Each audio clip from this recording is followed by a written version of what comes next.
Oh, Finish the sentence. Yeah. sorry.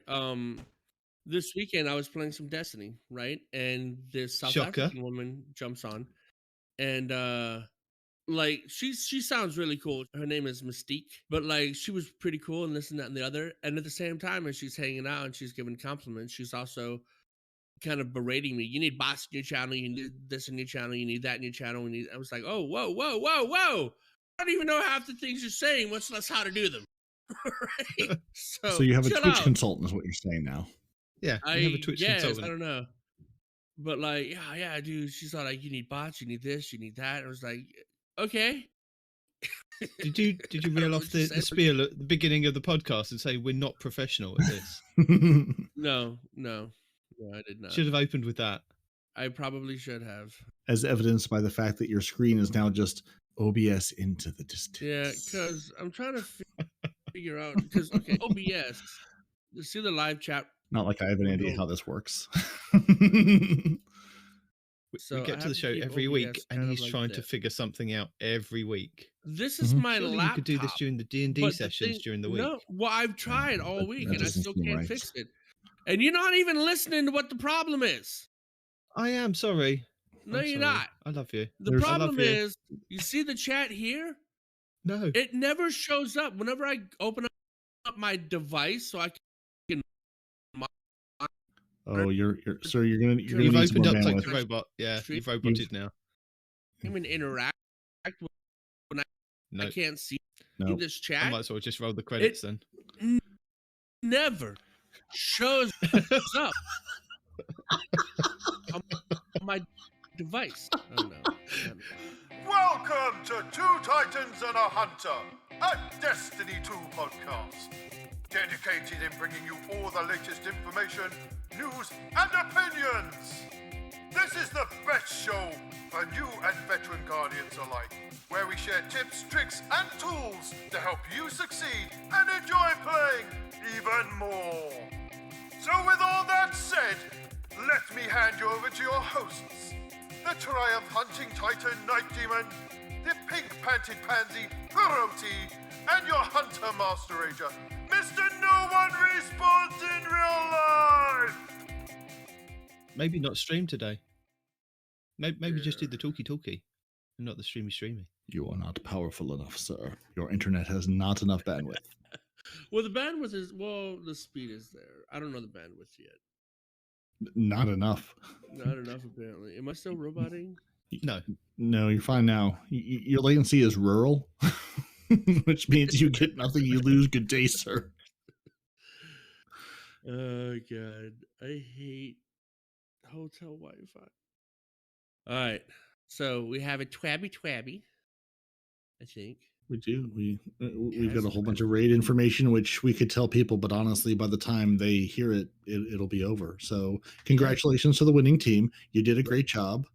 You did fantastic. Well done. We watched you for the whole 16 hours. Yeah. No, sorry, 16 and a half. And sorry, Datto, again. Commiserations. We'd like to congratulate Clan Elysium on their glorious world's first win. Great work. I'm really curious to see if this is one of these raids where it's like 45 minutes and they're done, or if it's like, 23 3/4 hours and they're just like, okay, we're at the second encounter. That's the part I'm always curious about, is just how big a challenge is this raid? Because DMG was saying some things like, hey, take it easy. They say it every time, take care of yourselves, take breaks, eat, drink, use the bathroom, breathe. So I'm always curious to see, do you guys think this is going to be one they solve in like 2 hours? Or do you think it's going to be like, hitting that 24-hour mark and no one's going to be there yet? I mean, I think it's going to be a long one, to be honest. Think it is. I think it's going to be last wish kind of boss encounters. Because they've changed the way that the enemies are now structured. They can put more enemies on the screen. And I think they're going to utilize that with the amount of power that we can now put out as Guardians. They're going to utilize the fact that we are making things explode left, right, and center. So they're going to go, you wanted a horde mode. Here's a horde mode in a raid. And I think we're going to get that. And it's going to be so much fun to watch. Is it just gonna be rooms of screebs? Just nothing but rooms of screebs, big screebs, little screebs, giant screeb bosses, light enabled screebs. tiny baby They're gonna screebs. come in throwing blades we of fire at you forgot the with baby overshields. screebs, didn't we? That they put in that Nightfall. They're No, now Nova in the game. So are the screebs going to use Nova Warp? Because that seems like, I mean, their native light ability has got to be Nova Warp. They look at that and they go, "That sounds amazing. Let's do it." Damn. I think they're going to miss a trick if they don't put the Hive Guardians in there. But then, how does that tie in with the story? I like the Hive Guardians as a new element to the game. It's a new mechanic. It's not like we've given you a new champion to destroy. It's like, yeah, we get the idea. We got to put a mod on. We got to destroy champions. I like the Hive Guardians. I like the tactics behind it, especially through the campaign of you've got to clear the room before you want to go in and get that person, or you just take Galahorn everything as you run up to it, crush the ghost, then go invisible and run away. So it's as simple as that if you're a hunter. Hunters don't even have to run away anymore. We have a stick that we stab people with. It weakens them, and then we kill them. And then when we kill them, we start immediately healing and going invisible. Not at the moment, you don't. Okay, not at the moment. We will tomorrow or the next day. Which I found fantastic. I started the campaign the other day on my hunter, and I got to the point yesterday before they did another maintenance patch. And I got up to the point of, it was the third mission, Ghosts, and it's the one where you're down in the pit, in the circular room. And I thought, fantastic. If I melee something, I go invisible. I can just run around, melee things, go invisible. Oops. I did which was fine. I did that. They then turned it off, did the maintenance. As they did the maintenance, they put out a help thing saying, oh, by the way, we're going to turn off that mod, so you won't be able to do that anymore. I went into the encounter, started meleeing thing. I was like, I want to do this. I want to go invisible again. Right. I miss this. I now have to pull out Galahorn and just Galahorn everything and run around and actually be tactical. I enjoyed that. Galahorn, what is your tactic? Explosions. What is your other tactic? More explosions. There's I feel poor old Galahorn is going to be on the chopping block, because in that mission it's meant to be hard. You know, you've got according to the T-Rex King, this TWAB talks about it being on the chopping block, so we have yet to get to that. Yeah. Well, I mean, it's exactly what we all said was going to happen. The moment they were like, "We're bringing Galahorn back," I go, and then you're going to eventually nerf it because that's the life cycle of this weapon. I shouldn't be able to just fire it blindly into a corner where I see one enemy. It takes out all the enemies around that corner. I can then run over, shoot a crystal, and do the same thing. I don't even have to go to that area and fight the boss that's got a shield. You don't do it so many times because it's a Galahorn. You can have a max of 8 rounds, and then those rounds run out. Until they drop you more ammo to make more rounds. If there are mods that you can... I have those mods, but even with those mods, like in some of these encounters, me and Micah were talking about it, it seems pretty damn scarce in some of these encounters, even with the mods. No. It totally depends. Some of them have felt a little scarce, and something is just... I can't remember which mission I was doing where it's just like I had ammo. I had heavy ammo for days. I was like, I'm gonna Galahorn you. I'm gonna Galahorn you. I'm gonna Galahorn your friend over there, and you're just all gonna drop me heavy ammo. Why? I don't know. Apparently, this is a heavy ammo day. 3 for 1. I did notice that whenever I put away my heavy rocket launcher, the boop cannon, that I did have a lot of heavy ammo because I don't know if the shotgun just works better. I don't know. But when I was using boop gun, I had heavy everywhere. Like I was never in need of heavy, and I was just boop, boop, boop, boop, boop, killing everybody. And that's then one gun. I keep forgetting. I think I want to use it, but then I just go a Galahorn. Oh, it's so good, especially on the hunter build. Whenever we get that item back, it pairs so well with that whole thing, and it's just like, oh, you're a big guy that I can't stab one time. Boop, boop, boop, stab, stab, stab, dead. You know. It's just so good in this meta, you know. While this is happening, and you can't have access to this weakening stabby blade, swap over suppressing glaive. Swap over to Rick Cactus's other build about the Revenant Hunter with the huge dust field that lowers all incoming damage to you and lowers all outgoing damage for the enemies. So yeah, do that until we get our stab weakening thing back. I think we're going to get the stabby weak thing back, the mod, after the raid. I think they're turning it off at the moment. They'll probably assess it. They'll go, well, maybe we shouldn't have put this in the game, but it's going away in a couple of months, so enjoy while you can. Yeah, leave it in the game. Like, you know what you did, Bungie. Like you made this decision. Yeah, I saw somebody say, and maybe you have it in the roundup, so maybe I'll slightly spoil it. Someone being like, "Listen, they didn't disable it because it's too good.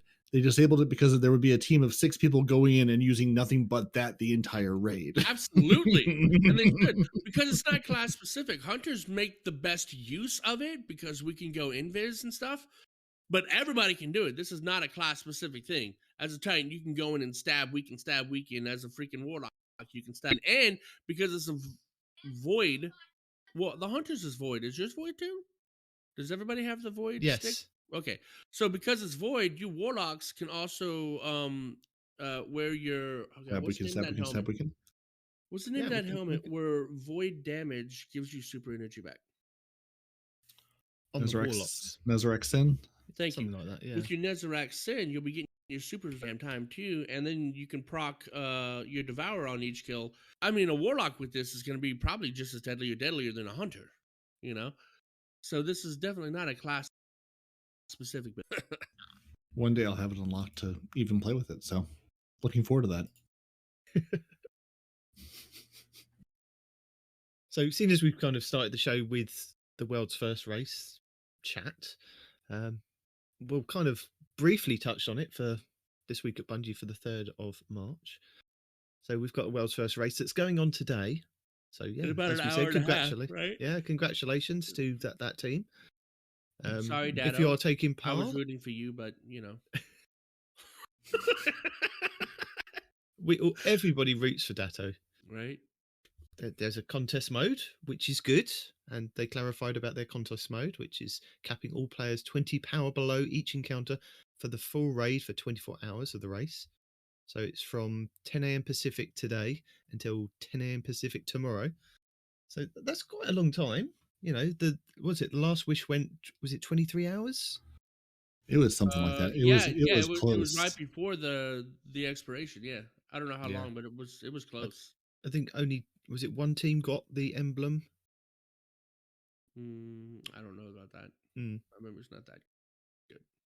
And they do make note in the 12 this week that they have disabled some weapons. So if you're wondering why the Ikalos SMG, which is a very old weapon, which they apparently nerfed, didn't they? A couple of weeks ago, they were saying they didn't nerf turning this down. They did. They didn't nerf it. What was happening is it was getting the 40 buff of the exotic SMGs when it wasn't supposed to. So they didn't nerf it. They brought it back down to what it was supposed to be. They nerfed it in the opening patch. But then what happened is, like you said, Cheese Forever's done a video, and I have put it in our show notes, with the Ikalos SMG acting like the Ostrostreger, which is the new SMG, like you were saying.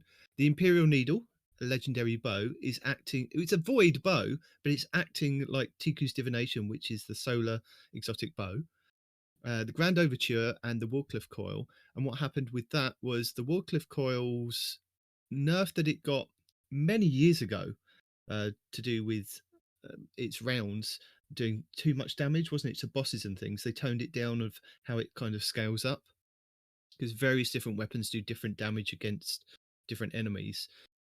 With this Grand Overture coming in, they unintentionally reversed the Wardcliffe Coil nerf, so they had to turn them both off. So what you're saying is they didn't want someone to go in with a suppressing glaive artifact mod and the Wardcliffe Coil and just solo day one raid, is what you're saying. Yeah, I think that's it. Yeah, they didn't want to give Datto the advantage too much, because he was probably the one that found this all out. And really they just decided the Titan should go in without pants. It seems like the Worm God Caress, the Peregrine Greaves. Yeah, you don't get gauntlets, you don't get legs. Nope. That's it. You armless Titans. Headbutts, all headbutts all the way through. They're the knight from Monty Python. That's it. It's just a grade. We can continue. We can put a bubble up. It's only a flesh wound. Yeah. Yeah, I thought it was nice too. They disabled, because last time they did the contest mode, they said it's just disabled for the game. Period. Full stop. You cannot use, it's a meme, but also Telesto at that point was disabled for World's First, and for general game breaking reasons. It was nice to see that they've just disabled these things in the raid, but not in the game. So you can still continue to use your Ikelos, your Imperial Needles in the game, but just not in the raid itself. So it was nice to see them have that ability to say, we're turning it off for this piece of content in the game, as opposed to just in the game as a whole. Which is why it's quite shocking, or not shocking. It's a bit like questionable of why they've turned off the mod for the glaive completely. You can't, if you've got it equipped, it doesn't do anything. Yeah, but did you see the flavor text when you try to unlock it? Yes. Like from your arm. It says you have to unlock it in the Eye of the Gate Guardian, which is the artifact we had 2 or 3 seasons ago. Yes, I saw that. Well, there we go. They're like, if you can go back in time and get this artifact, you can use this glaive. Until then, this is where we need cheese to come in. Maybe that's maybe that's how they've done something, is just say, you can have this piece of armor or weapon in the game, but you need a thing that's 3 seasons old to use it. So therefore, you don't have it, so it's disabled. Speaking of which, they're like, that'll work. Speaking of which, you'll be proud of me, Peroty. Number 1, so proud. Without asking anybody, I went to our show notes from a previous podcast. Wait, no way. I looked at the links to find the website that I was looking for. I found the Destiny recipe. And I emptied like 200 items out of my vault. Well done, sir. Yes. Is that not a phenomenal vault cleaning tool? That Bungie should put that on the tin when they sell you the game and say, this is what you need. It is phenomenal. It's great. It's not 100% perfect, because some of my god rolls that I'm really in love with, like heating up Rampage auto rifle, it says, oh, this isn't good. So things like that I disagree with. So you really have to look at what they're saying. Well, yeah. Well, there's the gods who tell you what their rolls are, and there's your personal god rolls. Oh yeah, there's tons of stuff I have where I'm like, no, I enjoy this particular perk. It is not a quote unquote god roll, because its TTK is 0.036 seconds slower than this other thing. But yeah, no, it's and that's why I tell people, absolutely don't just take the game at face value and go, oh, well, I deleted all these. Use what you want, or you're going to be left with nothing but hand cannons at the end of the day. Mm-hmm. And after all that, and after emptying out all my mules, after doing all that, I still have 437 out of 500, and I haven't even touched the Titan or the Warlock's armor yet. So huge benefit, guys. I have finally used it. You go to the part where it shows weapons, and it says, hey, evaluate my stash, and then it evaluates it, and it goes like auto rifles first, pulse rifles second, scout rifles third, hand cannons fourth. And it goes through and it gives you all, not just, it tells you what's good, but it gives you the percentages of how good these weapons are based on the perks, So it's be like, oh, this particular one is good for PvP and 100% good for PvE. Whereas this one's good for PvP, 20% good for PvE. So, I mean, they give you a lot of information to look at, and you can even click the button and see every possible role for that weapon in our current sandbox to see whether or not you can do better. And I was just like, that is so powerful. So, yeah. I am proud of you. Great work. Yeah, I did a thing. And if you did do a thing and you completed the raid within the first 24 hours, you get an exclusive emblem, like you do every time. But if you just complete it normally, like the rest of us slobs that haven't managed to get there so far, well, you'll get another emblem that looks pretty cool. You'll have access to the pin, and you'll have access to the new raid jacket, which will be available, where does it say, if you finish the raid by March 15th. So you have on March 15th weeks to do it. Yeah, I think it's within the first week, isn't it, that it goes live? Yep. Yeah, by reset. Yeah, by reset, not reset today, but yeah. Our next reset is the 8th. The next reset after that, March 15th, the Ides of March. So beware it. And I'm conflicted, guys, because the last jacket, I love it. It's beautiful. but I Your rarely deep stone get to wear crypt it one. because I Yeah. live in Florida. Yeah, And this is the same thing. This is they- I love this jacket, but do I want it? so what you're saying is Bungie, like you need to create like a windbreaker. Like, I understand Europa, it's cold, I get it. Yeah. We're on Mars. Mars seems, or wherever we are on the throne world, it seems warm there. It seems lush. There's lots of plant life. It looks very, I don't know, Florida-like maybe. Yeah. So, you need to make like a rain jacket or a windbreaker or something, something cool. Now I know you're up there in the Pacific Northwest where it's rainy and cold and miserable all the time. But give the people other things to wear elsewhere in the world. They need something cooler. They don't always need a heavy jacket to go out into the world with. I mean, let's be honest. I'm still It does probably look great gonna though. get it, but Yeah, it's I just love the ongoing theme of like on the outside it's super understated, and then in the inside it's like, look at all these colors. no, dude, my jacket is very. I mean, You have to say it's ha-cha. That's on how the you outside describe it. too. Ka-chow? What'd you say? Ka-chow? Yeah, that's the word. What is this? Is this a pillowcase or is this the jacket liner? What is that? Are you It's a- asking us? Yeah. What do you think that is? I don't know what that is. I think it's a pillowcase. It's definitely a pillowcase. So you can sleep on the pillow to enjoy your world's first win after you get through it in the 24 hours. Yeah. I don't know why they have this like extra, what looks like just like fold a bit of fabric in the front. Maybe I don't know. Yeah, I guess you just have to Because order it and mine find out. comes with the inner jacket and an outer jacket. So is this maybe like an inner liner for the jacket? I don't see any zippers. That's your jacket bandana. I don't know. Or maybe it's probably a. Let's see. Oh no, I know what that is. Because okay. So my jacket came with a special a bag to put it in.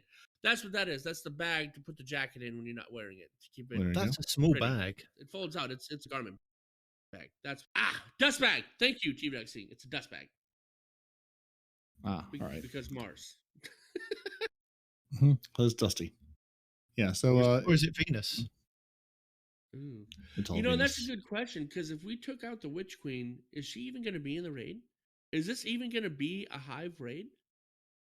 It's all scorn Well, all the way down. What do you think our enemies are going to be? Do you think it's going to be a mixture? Do you think it's going to be Hive? Do you think it's going to be Scorn? Do you think it's going to be Taken? I think it's absolutely going to be a mixture. It's not going to be Taken. I wish, based on the ending of the campaign, I wish it would be the Darkness, right? But I don't think it is. I don't think it is. That would be a very cool way to introduce the darkness as an actual enemy as opposed to existential threat into the game. Of it's even if it's not in the raid up until maybe the final boss of the raid, but just have them enter the game at that point. I would love that as enemies in some form. Yeah, that would be. It's called the Vow the Disciple, and I think the only person that we could see as a disciple of possibly the Darkness recently has been none other than Callus himself. That was whisked away in our Presage mission, if we followed the law from that. Now, if Arth was here, he'd be able to answer this question, but he's not. So there you go. What do you think? Callus returning. I would not be happy if he returned. That would be interesting. Yeah, because we don't want to ever. Yeah, because we fought Callus's robot self. We've fought Callus's forces, but Callus is still out there hanging out, looking real unhappy at us. Yeah, he was trying to find something from the Crown of Sorrows, wasn't he? And it kind of transported him somewhere at some point. I don't know, but I don't want another Callus raid. We had 3, right? Yeah, but you only had one main Callus fighting boss Leviathan raid. He's got to tie into this story somehow. It's a pyramid ship, and what we've seen from pyramid ships from when we were on the moon is that they like to give us projections of old enemies that we fought before. Like we've had to fight Crota many times. We've had to fight. I can't even remember who else that we go into the pyramid ship on the moon and fight, but many enemies that we've had to. It'd be interesting if we had to fight other guardians, like past enemies, right? You're talking about past enemies, and Crota. Introduced to having to fight enemies that have light. What if in the raid we have to fight past guardians? You got Shin Malfur. You bring this up. I swear you bring this up every time that we have a raid, or every time we have a new this is going to be the new DLC or this is going to be the expansion. It's something that I'm sure you bring up every single time, or we as a collective, somebody mentions it. Oh. But it would Still be a nice good to see, yeah. Now that we've got like Still a Hive good idea. Guardians, yeah, Yeah, it's still a good idea, no matter when Yeah. you bring it up. Now there's some context. Yeah, well, so I just out of curiosity had to look up disciples and to see, you know, who or what are there any named disciples. So the disciples are a group of entities that follow the witness. One of them is present in Savathun's throne world, where it built the Dark City to serve as a breeding facility for the hive worm larvae. So the witness is, again, the embodiment of the darkness at the end of the campaign. Which, yeah, that is the witness. Yeah. Did anyone? If I say the word Megamind as a character, you know what Megamind looks like? Okay. I mean, I'm looking at this person, and all I can see is Megamind. Is we're gonna fight Megamind as a boss? I'm like, I don't know. I'm Mega okay Mind with didn't this. have little faces coming out of his head. I don't know. About Well, I mean, Megamind just got a makeover. That's all. I could not get that out of my head, and just started laughing, looking at the cinematic. Like, I know you're meant to be threatening, but I just can't see anything besides Megamind. You staring at me. Yeah, without giving anything away. When he opened the window to show what was outside the window, I was just like, oh. I was like, that's still a thing. I forgot. Destiny, we wrote a bunch of story. You've forgotten all about it. We're gonna bring it back in. Yeah. So I think, again, there are disciples, but yeah, who these disciples are, and are they Hive, or are they going to be taken Scorn? Are the Scorn and the Taken going to get together to become the absolute most irritating boss or race of aliens we've ever encountered?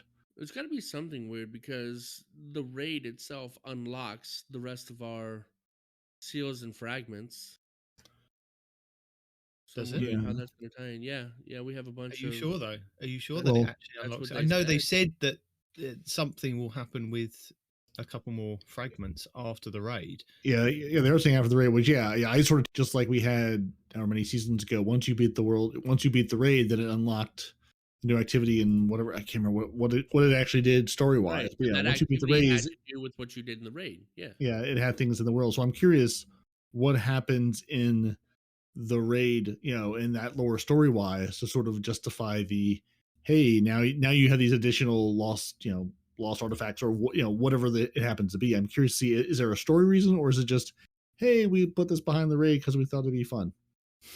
I mean, it's probably what you just said. It's probably just because I think they've got so many different threads that they could pull on any one of them that could tie in with a story beat from somewhere, and we'd all be going, oh, that's amazing, I can't believe that we didn't think of that, and it's now kind of tied in with something else that we're doing, and I think people would still be excited. But the possibility of having new void fragments after the raid, maybe it's that we have to go and do extra quests. Wasn't it with the Last Wish that started the 3-week cycle of the curse in the Dreaming City? Because up until that point there wasn't a curse, or with the blights coming in and things like that. I mean, I know about so. the curse, but I was trying to look up like and 2 raids see. ago, dude. Well, yeah, but he's talking about the same idea of beating the raid does something in the game world as a whole. Yeah, and I think you're right. I was actually trying to look up and see, because my memory is also gone in terms of what defeating raids have unlocked or set loose in the world. But I think you're right. It was the whole. That's what started the curse cycle, which led to someone at 9.99 light trying to go and end the curse cycle, which turns out not to work. And yeah. So T-Rex is talking about how we're gonna have to go in after the raid and do a whole bunch of post-raid stuff, and you guys are talking about ending the curse, and then the Bungie devs were talking about ending the curse. So I wonder how that's gonna tie into the raid, because that's Hive, that's Taken, and that's Ahamkara. I think the Dreaming City will end. The curse will end at some point, and I think it's going to be within this next year. I think it's going to be a destination that is DCV'd, and the curse is going to be broken. We don't need to go there anymore for this like kind of story beat. But I think this raid will then, like you had with the Deepstone Crypt, you had the satellite, which would then had the meteors falling down to Europa, that kind of event. Okay. Maybe it's just going to be something little, or maybe it's going to be something big. Maybe it will open up more of the throne world. I mean, haven't we done everything in the throne world? We did everything in the ship. We went to all of the different temples and her palace. What's left? There's lots of things to explore in that place. Yeah, I mean, we just started. Yeah. You know, all the things they've built that you know, Froggy and Squirrely and others have jumped out of the map to go explore. How many encounters do you think we're going to have For the raid? Yeah. No, 5. for the something else. 5 Yeah, 5 the raid. encounters. You're gonna have 4 encounters plus a boss, I think. Do you think you're going to have a long opening area No. where you're going to have to fight I think it's just gonna to get to? I think it's gonna be like the last one, right? You start off in an area, like we did with the last raid. You're on Europa and you just gotta zip over to where your first encounter is. That's what I'm thinking. Fair enough. Peroty, what do you think of the raid? Do you think it's going to be 5 encounters, or do you think it's going to be more, less? I think it's going to be maybe three encounters and then the boss, and I think they're going to lean real heavy on, you know, our Hive Guardians and the whole deep sight revealing mechanic, whether it be, you know, I mean, because what have they sort of introduced? They've introduced, you know, the shooting the Hive tablets to reveal things, or the revealing things that either give you the tablets or give you things to jump on. So I think there's going to be a lot of, not to say jumping puzzle, but a lot of puzzle solving in that, you know, like shooting these things maybe in the proper order to reveal the way forward or to unlock the next thing, or to, you know, allow you to get past, you know, to get past this trench we put in front of you, whatever that, you know, sort of like you did in one of the missions about jumping over the, you know, revealing the tablet, shoot the tablets, gives you sort of the next way forward. Like, I think it's going to be a lot of like sort of methodical, slow progress in terms of figuring out where these things are, or, I mean, I think they're going to lean real heavy on that reveal mechanic is basically what I'm thinking. They have I think to. You're right. They've used it so much. Yeah.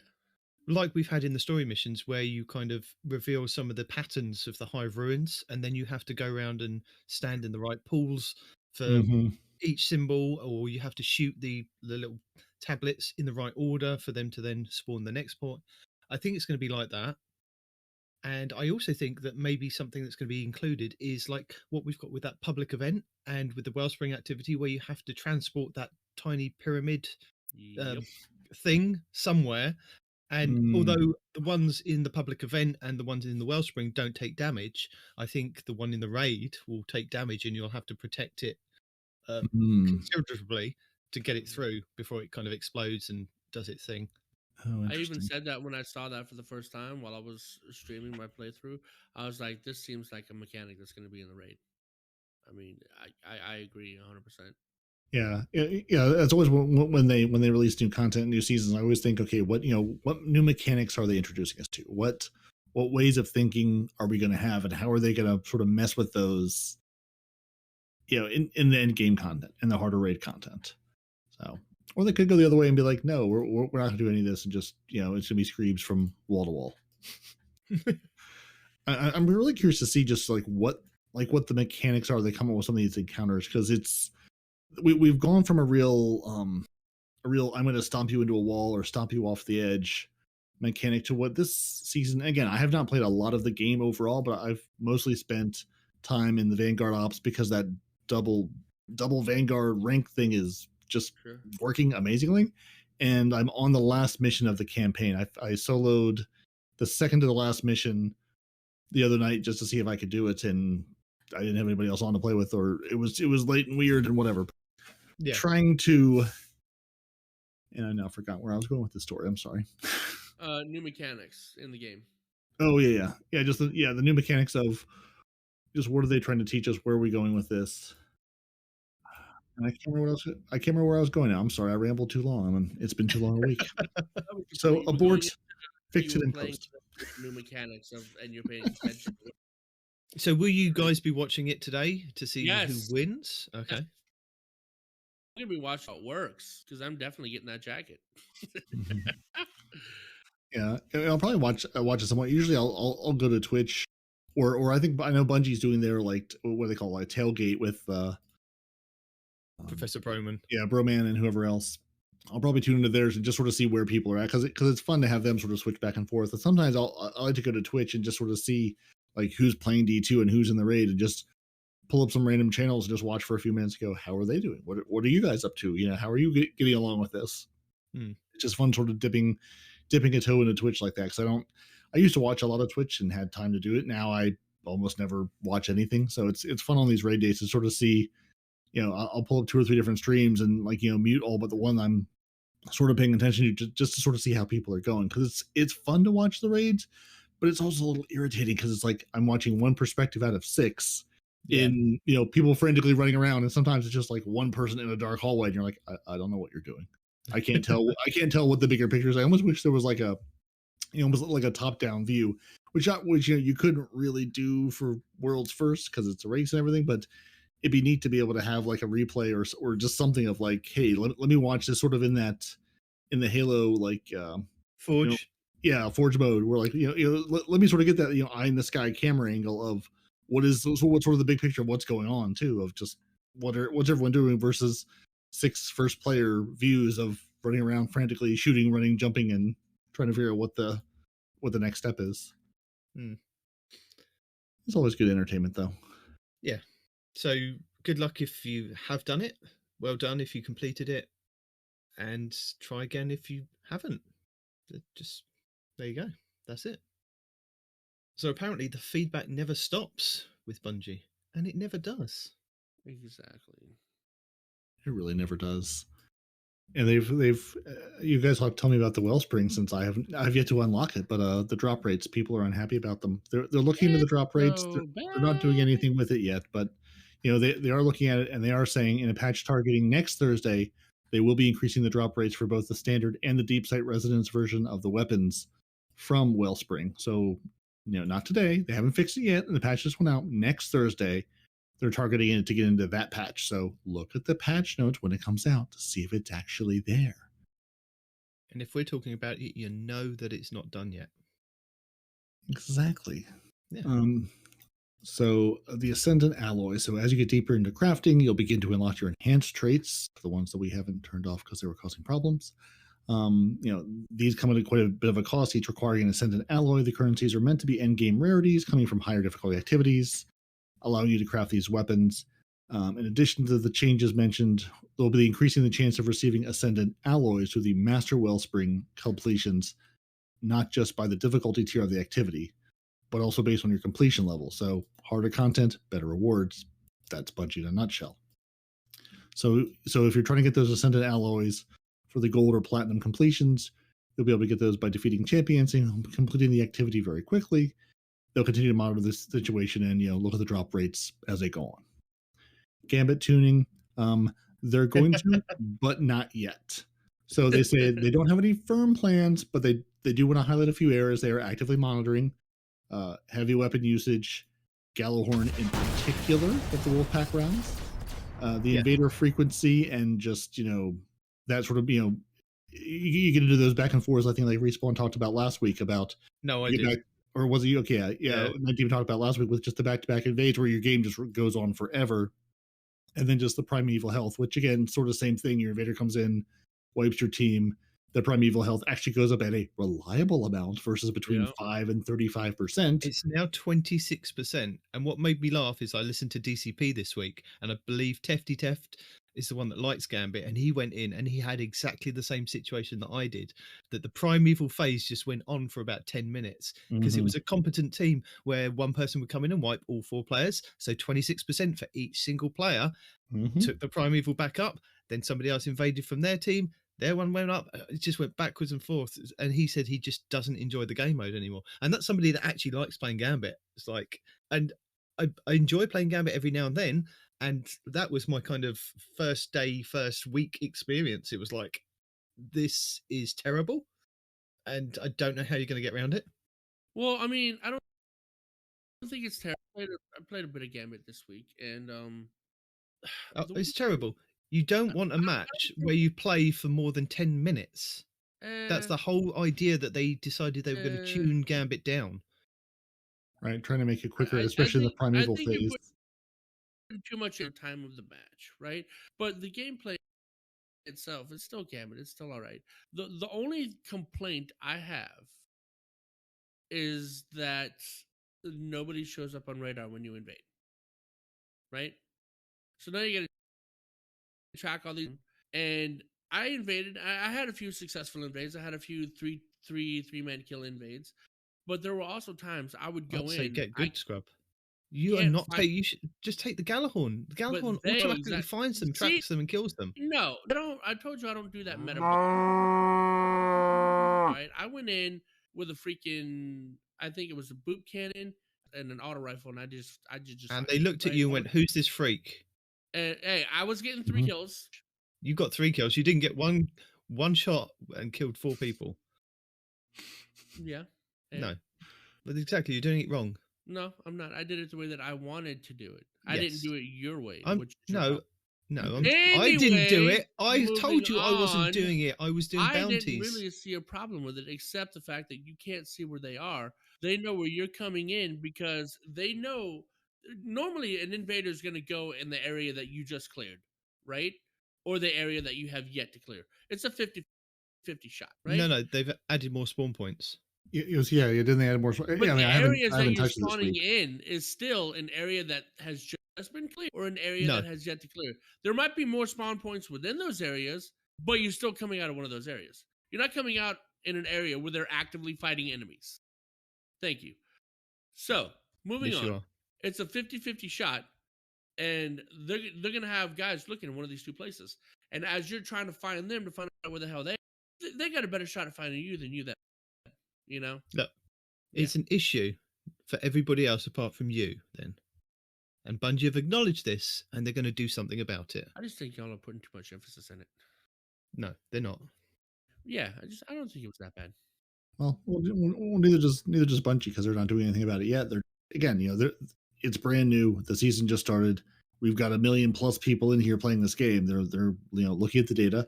Whether they draw good conclusions from the data, we'll see. But they're looking at the data to see what happens. They might tell us we're just playing Gambit wrong, like they told us we were playing Strikes wrong. It's hard to say. What's not hard to say though is, have you guys picked up your Hard Light Prime Gaming Reward bundles? Probably not, because why would you? Because you've got 17 Hard Lights. But if for some reason you don't have the auto rifle that can shoot in 3 different flavors of delicious, forever, bounce off walls, and turns bubbles into magical disco floors. It's not forever anymore. It's been nerfed. There's I'm not talking about range. I'm talking about duration. Oh, still harder, not longer. So if you have not linked if you do have Amazon Prime, you thus have Amazon Prime Gaming. If you have it, you should link it to your Bungie account. Go to the 12, they will tell you exactly how to do that. It's basically log into one, log into the other, say, you 2 kiss and be friends. Once you've done that, you can get the Hardlight Exotic bundle this week. Get the bundle, get the weapon, get the ornament, get a thing to ride. If you don't have it, pick it up. If you already have it, it'll sit there at Amanda Holiday and be at light level. So it's one less thing you have to infuse, or you just let it sit there forever and let it raise in light level forever. Indeed. It's just a stupidly fun gunning, great for match game if you're trying to match shields. So Respawn. Yeah. What? Mr. Steam Deck. Yeah. Would you like to tell us about Steam Deck and Destiny 2? So, as one of the people that invested in Steam Deck early on, because I travel a lot, and I was thinking, hey, I could play Destiny on the plane, I could play it in the airport without carrying my laptop everywhere with me. Well, Bungie basically says no, because the Steam Deck platform and the Linux that it's built upon is not supported by Bungie, and they have no real intentions of doing anything about it anytime soon. And if you attempt to play Destiny 2 on the Steam Deck, it will trigger Battle Eye, and you will get booted. Damn.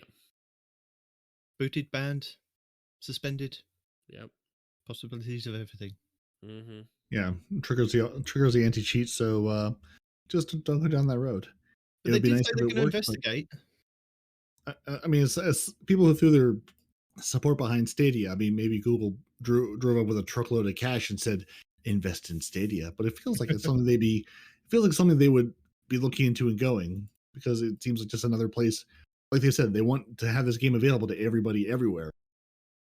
I can't see it being a thing they wouldn't investigate. Maybe just not right now. Do you actually have your Steam Deck? Is that a thing that's out in the world? No. Okay. No, they're saying the thing can't pay on it. Even the link that they give you to make payments on, it doesn't work. You're not allowed to make payments on it yet. So I'm wondering, how the hell are you going to be sending these out at the end of Q1 when you can't even make payments on the damn things yet? You know, I pre-ordered it. World situation. So there's one out there with my name on it, but I can't like make payments on it over time.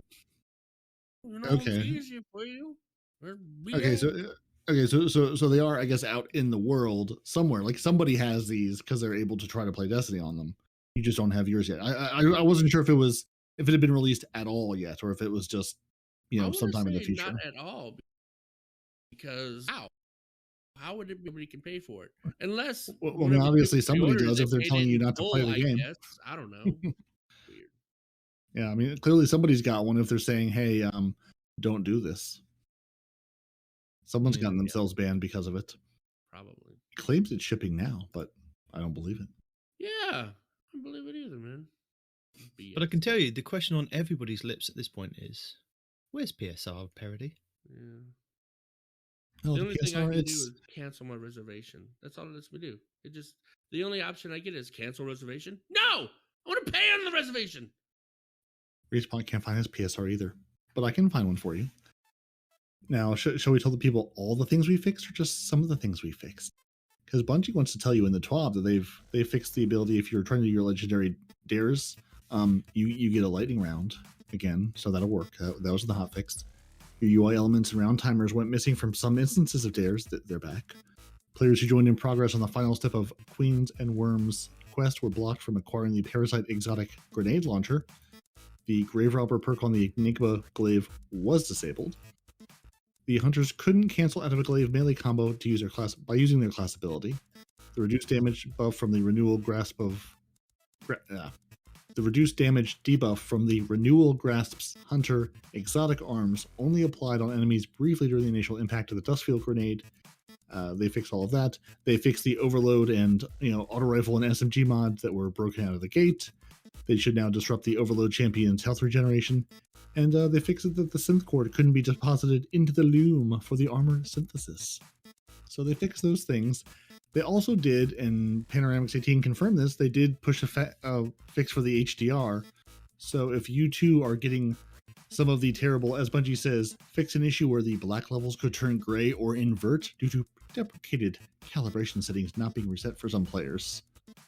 So they do say they are still working on a similar issue affecting the HDR on the Xbox One X, but if you're playing on an Xbox One or a Series X, presumably, that is fixed. So I did talk to Pan this morning. It did fix the issue for him with this patch. So there is hope if you two are going into dark areas and they're becoming very bright white or very gray. Bungie's aware. They're working on it. They're fixing it. Just sit tight if it's not fixed for you yet. There's really nothing you can do about it. You can tweak your settings all you want, and it's worked for some people, and just other people can do nothing about it. Which makes the campaign very hard when you're in an area where everything's just bright, blinding white. There's a bunch of other things in the patch. We're not going to go over all the things, but it's a new season. It's a new thing. Was there anything in there that caught either of yours attentions that you would run into and need to be aware of? The hunter thing, they have fixed that. It was that we couldn't. That's right. They said. Dodge. They said they fixed it. Right. That's what they. Yeah. Those are the things they fixed. Yeah, and there's a whole bunch of other stuff in the 4.002 patch as well, and it's a number of things all across the game. Again, not going to read them all because the HDR thing I know was affecting a lot of people. I've seen people go, "Hey, why is all of this broken and all of this screen look terrible?" But yeah, there's a whole bunch of things in there. They fixed zoom on a bunch of weapons, different things. So if there's something that you were like, "Hey, this was broken and now it's acting better," go check the patch notes. It's probably in there for you. They have disabled the enhanced 1-2 punch trait though, and that will be re-enabled on March 10th. And they've disabled the enhanced pulse monitor trait, and that is going to be re-enabled in a future hotfix. So it's going to act like normal pulse monitor until then. So it sounds like you should just put on your regular one because yeah, poor 1-2 punch. wants to be a thing, but it keeps getting turned off. And yeah, they talked about the Wellspring armor rewards. You know, they've targeted that for a hot fix coming next week. There are, as always, a bunch of known issues they have not yet fixed. So your glaive mods are not dropping from legendary engrams. Your multiple seasonal armor sets are no longer available to equip via armor synthesis.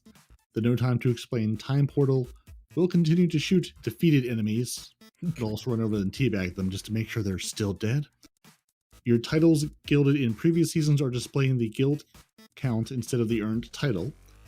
That's why someone was like, why do you have a weird 3 over your head instead of your Dredgen title? That would explain it. The Osteostrega Catalyst shape cost is required for subsequent reshapings of the weapon. And it shouldn't be. Nope, it should not be. This can be bypassed by reapplying the catalyst during the reshape process. The Paragon shader appears twice on the appearance screen. So nice, you gotta apply it twice. The Nemean Strides Hunter ornament appears twice on the appearance screen as well. Players may receive the Joining Allies prompt in certain areas of the Thavix boss fight in the Exodus Crash Strike. Your Gambit Engram focusing is cost is higher than intended. Those Dreaming tokens from the Wish Ender quest may remain in the player's inventory after removal of the quest. You will never be rid of them. Importantly, the Aeon Safe exotic Titan gauntlets are missing a gold stripe. Props to whoever used those to become aware of that. The Logic exotic ornament for the Lament is backwards when equipped. So if you have that, use that for some good fun and gameplay maybe. Your champion mod UI indicators on player weapons will disappear after leaving a rift, utilizing the Secant Filament's exotic Warlock Legs perk. Now, I assume that just means the indicators will disappear, not the effects of the weapons disappearing. The reshaping the Enigma questline can become stuck on the final step for some players. And your Ascended Alloy purchase limit on Master Rahul did not refresh after the weekly reset. So if you've purchased your Ascended Alloys, yes, you have. And no, you can't have more of them. So those are the things that Bungie will tell you that's broken. Again, as always, we'll list the known issues in article in the show notes because I can almost guarantee you there's more issues because there always are. Those are the big things they wanted to tell us about. And then we have our movies of the week. I did watch one of the movies of the week this week. I watched the Dynasty one from My Name is Bife because I was really interested to find out a bit more of the story, even though most of it we'd kind of covered on here with Arf, with his lore readings, but it was just nice to go back over it again and hear a bit more kind of backstory for Savathûn, really. So yeah.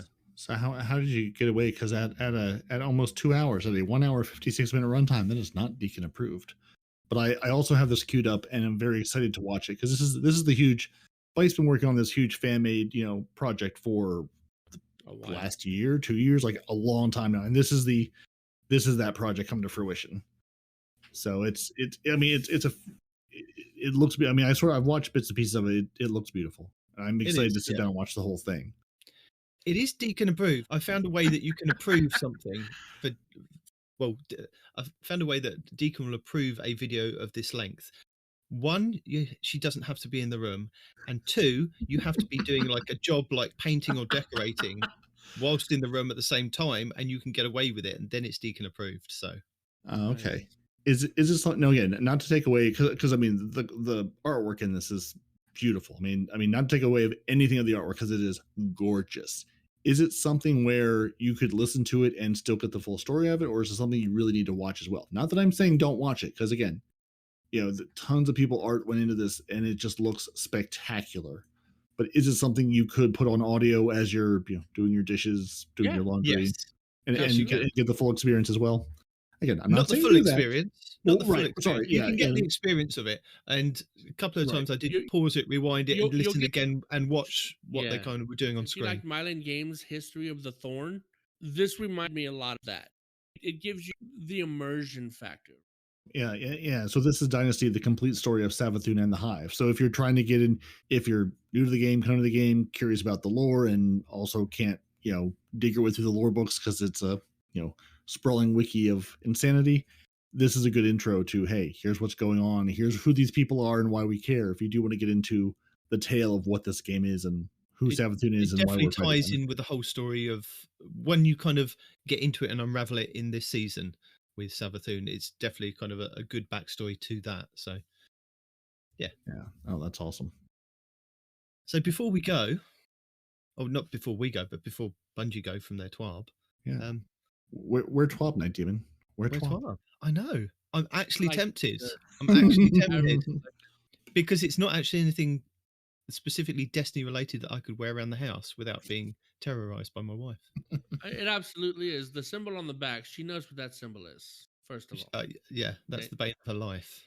And then, I mean, I can't really zoom in on this anymore, but I'm pretty sure if you zoom in, you'll see pictures of stuff that she's probably seen before too. Yeah.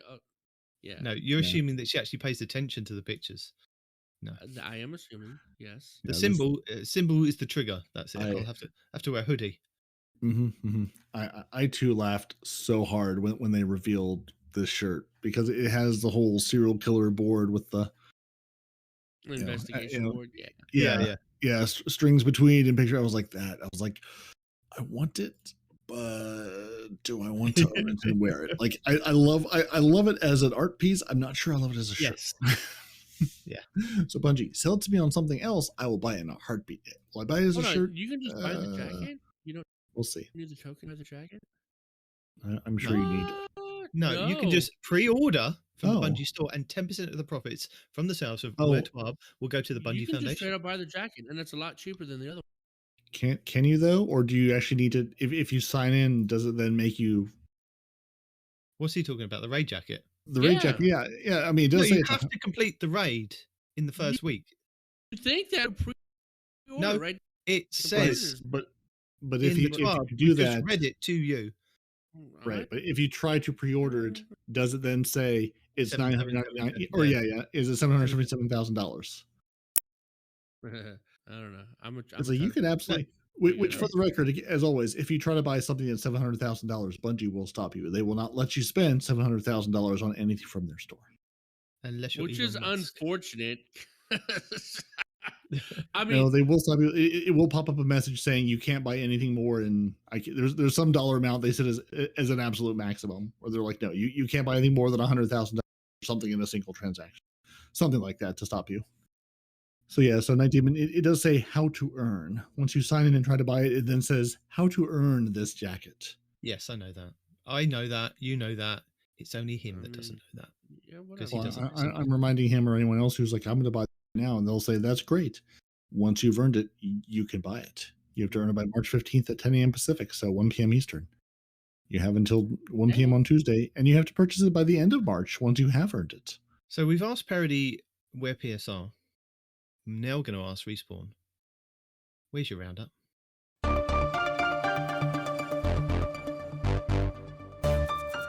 Yeah, I won't expect you to read the 13 tweet thread that Joe Groth put about the game either, but there is some good stuff there about really things we've covered up to this point. It's mostly things we've covered up to this point that they then put in the TWAB. Yeah, but it was basically, hey, we're looking at this, we're looking at those things. It concerns me that he does say, right now we're looking at an interaction that centers around syntheseps and a few interactions that centers around the suppressive glaive as problematic. Bungie, you can come for all my other gauntlets. Do not come for my syntheseps. Do not. So if you have a Steam Deck or you're about to get a Steam Deck, you can install Windows on Steam Deck and run Destiny just on a Steam Deck. The problem is they don't support. This is from Destiny Bulletin. They just won't support the Steam OS or something called Proton. I'm not sure what Steam. But potentially, you could get round the Linux thing. So as Bungie said, so is this as Bungie verified that as long as you're running this on Windows, you're Destiny Bulletin. Yes, you can play Destiny 2 on Steam Deck if you install Windows. Destiny 2 is not supported on any system utilizing Steam Plays, Steam OS, or Proton. So that was Destiny verifying. No, that was Destiny Bulletin verifying. Yeah, that was yeah. It's got Destiny in the name. Don't. I mean, you're picking hairs at this point. Well, no, I'm just saying. Be careful. Yeah. Well, no, I'm not playing. I'm just saying this has not come from Bungie. They have not said yes, you're good. I mean, I would assume if you're running Windows, you're good. but just be careful if you're running something on an unsupported platform, even if you are hacking it or not hacking it. Even if you are putting Windows onto it, just be careful. Don't get yourself banned. Then you'll be sad. A new free emblem can be earned 10 or more new guardians to complete the Vow of Disciple raid. This free offer is available via Bungie rewards until December 31st, 2022. Now, do you have to put them all on your back at one time and carry them? Pretty sure there's still a 6-man limit. Can you So give them piggyback rides one at a time? 2 trips. You know what this says to me? A lot of the times, if you go on the LFG sites, they'll say they're looking for a fresh guardian that has never done the raid. So in the next couple of weeks, you might find there are a lot of people carrying new guardians or new light guardians, or even guardians that just haven't done that raid. So this may be your chance to get taken through it, because there is an emblem for some of these people to guide people through. So look out for that on the LFG sites. Fancy. Suppressing glaive still disabled. Yeah. Team is investigating an issues where some armor stat rolls on vendors are lower than intended. Once we have details on a fix, we'll let you know. Note, this does not mean Zer will have the highest stat rolls every week after the issue is fixed, but they should be higher than 48. Yeah, don't visit her this week. They're all garbage armor, all of it, 48 across the board. Yeah. Well, you say that, but if you haven't got the item, you could go and visit Zer and purchase it as just. Actually, no, don't bother. It's still pretty bad. Grab the exotics, ignore the armor. Yeah. Salt says Syntheseps should probably be disabled. They are way more problematic than Worm God Caress in a general day one scenario. Would be nice if the team could add them to the list of disabled items. So on that, Micah. What does DMG say? What does he say? If you've got the video, send them our way. Picture didn't happen. Micah says that he's been doing anywhere between 1.5 and 3 point something million damage with one hit. That's kind of extreme. Like, damn. Yeah. Just punching things with Syntheseps? Build up to that, though. There's probably a lot of moving parts. Okay, sure. DMG says, if you think of it this way, you're capped at 1530 power total, but combatants can be at least 1550 power for a fight. He's replying to Boogie Stunton, who says, Twab says you're capped at 1530, but also says we'll be capped at 20 power below each encounter. That is a bit confusing. Not really. Boop. All right. DMG says, just got out of a meeting. How we feeling? Clawhammer says, trying to survive February. I missed this. And he's pointing to a helmet from Iron Banner. Yeah. From Destiny 1. Oh, is that what that is? Mm-hmm. You know, me too. There are a lot of fun armors that have come and gone. I can't make any promises on what sets may be reprised in the future, but always happy to pass along feedback on what players would like to see. All the Iron Banner gear, it's beautiful. FPS Crystal. Oh, she still plays? Wow. Please make the polka dot shader a real thing. I feel like no one really used Night's Chill prior to not displaying properly, and people really seem to like the polka dots. Maybe even make more pattern shaders in the future. He says, team is aware of the feedback, can't make any promises on future shaders, but it's understood that players enjoyed the vibrant colors and fun patterns. We absolutely do. And Respawn, I will give you credit if you did indeed mention in the past, which I feel like, I know you said you did, I'm sure you did. And I totally forgot it existed until I saw Anon Pig on Twitter post his Guardian with the beautiful Night's Chill polka dot shader, and then I had to immediately apply that to my beautiful Titan. Oh yeah. Yeah, and it's beautiful. I've got it decked out with a combination of the Solstice Majestic things. So I have both the polka dots and the like bright pink feathers. You should post your Titan in the chat so I can show the rest of the chat. Frank just a beautiful UK thing. says, this will be the loadout I'll be using on Saturday once Bungie have finished disabling the rest of the sandbox. It's funny because he has all white gear and one green heavy. So basically all beginner gear you get whenever your Guardian is first revived. Yeah, accurate. That's what he's taking. But he's managed to get it this season because he's got this season's artifact on there. Yeah. How has he got to 685 power? I thought everything kind of started at 1350 now, but obviously he's managed to pull it from his collections. That is funny. There's a picture of a ship. I don't know what's happening here. I wonder if that's the auto. What does it say underneath?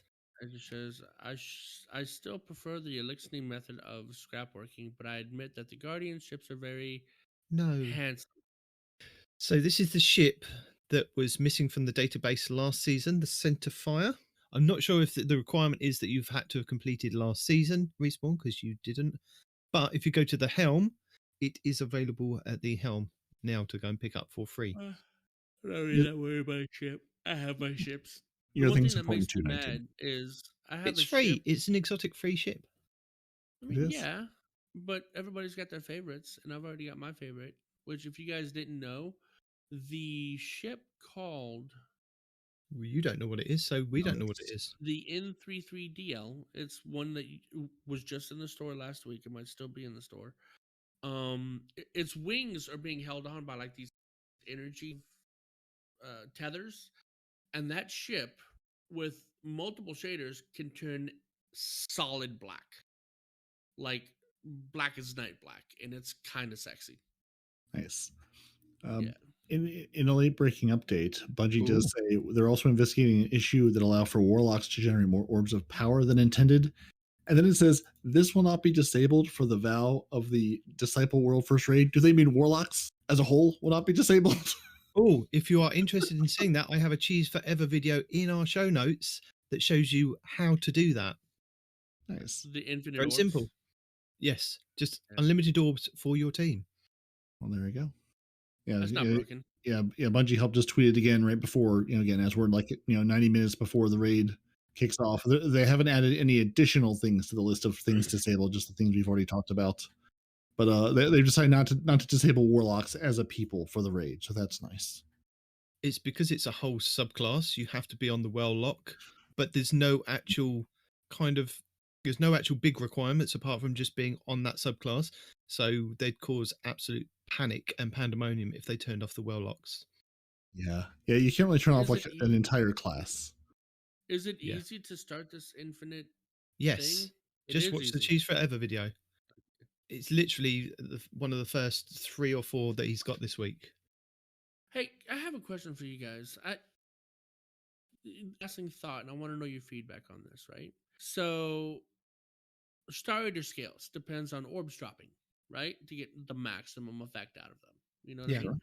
And now that our weapons can't make orbs, right?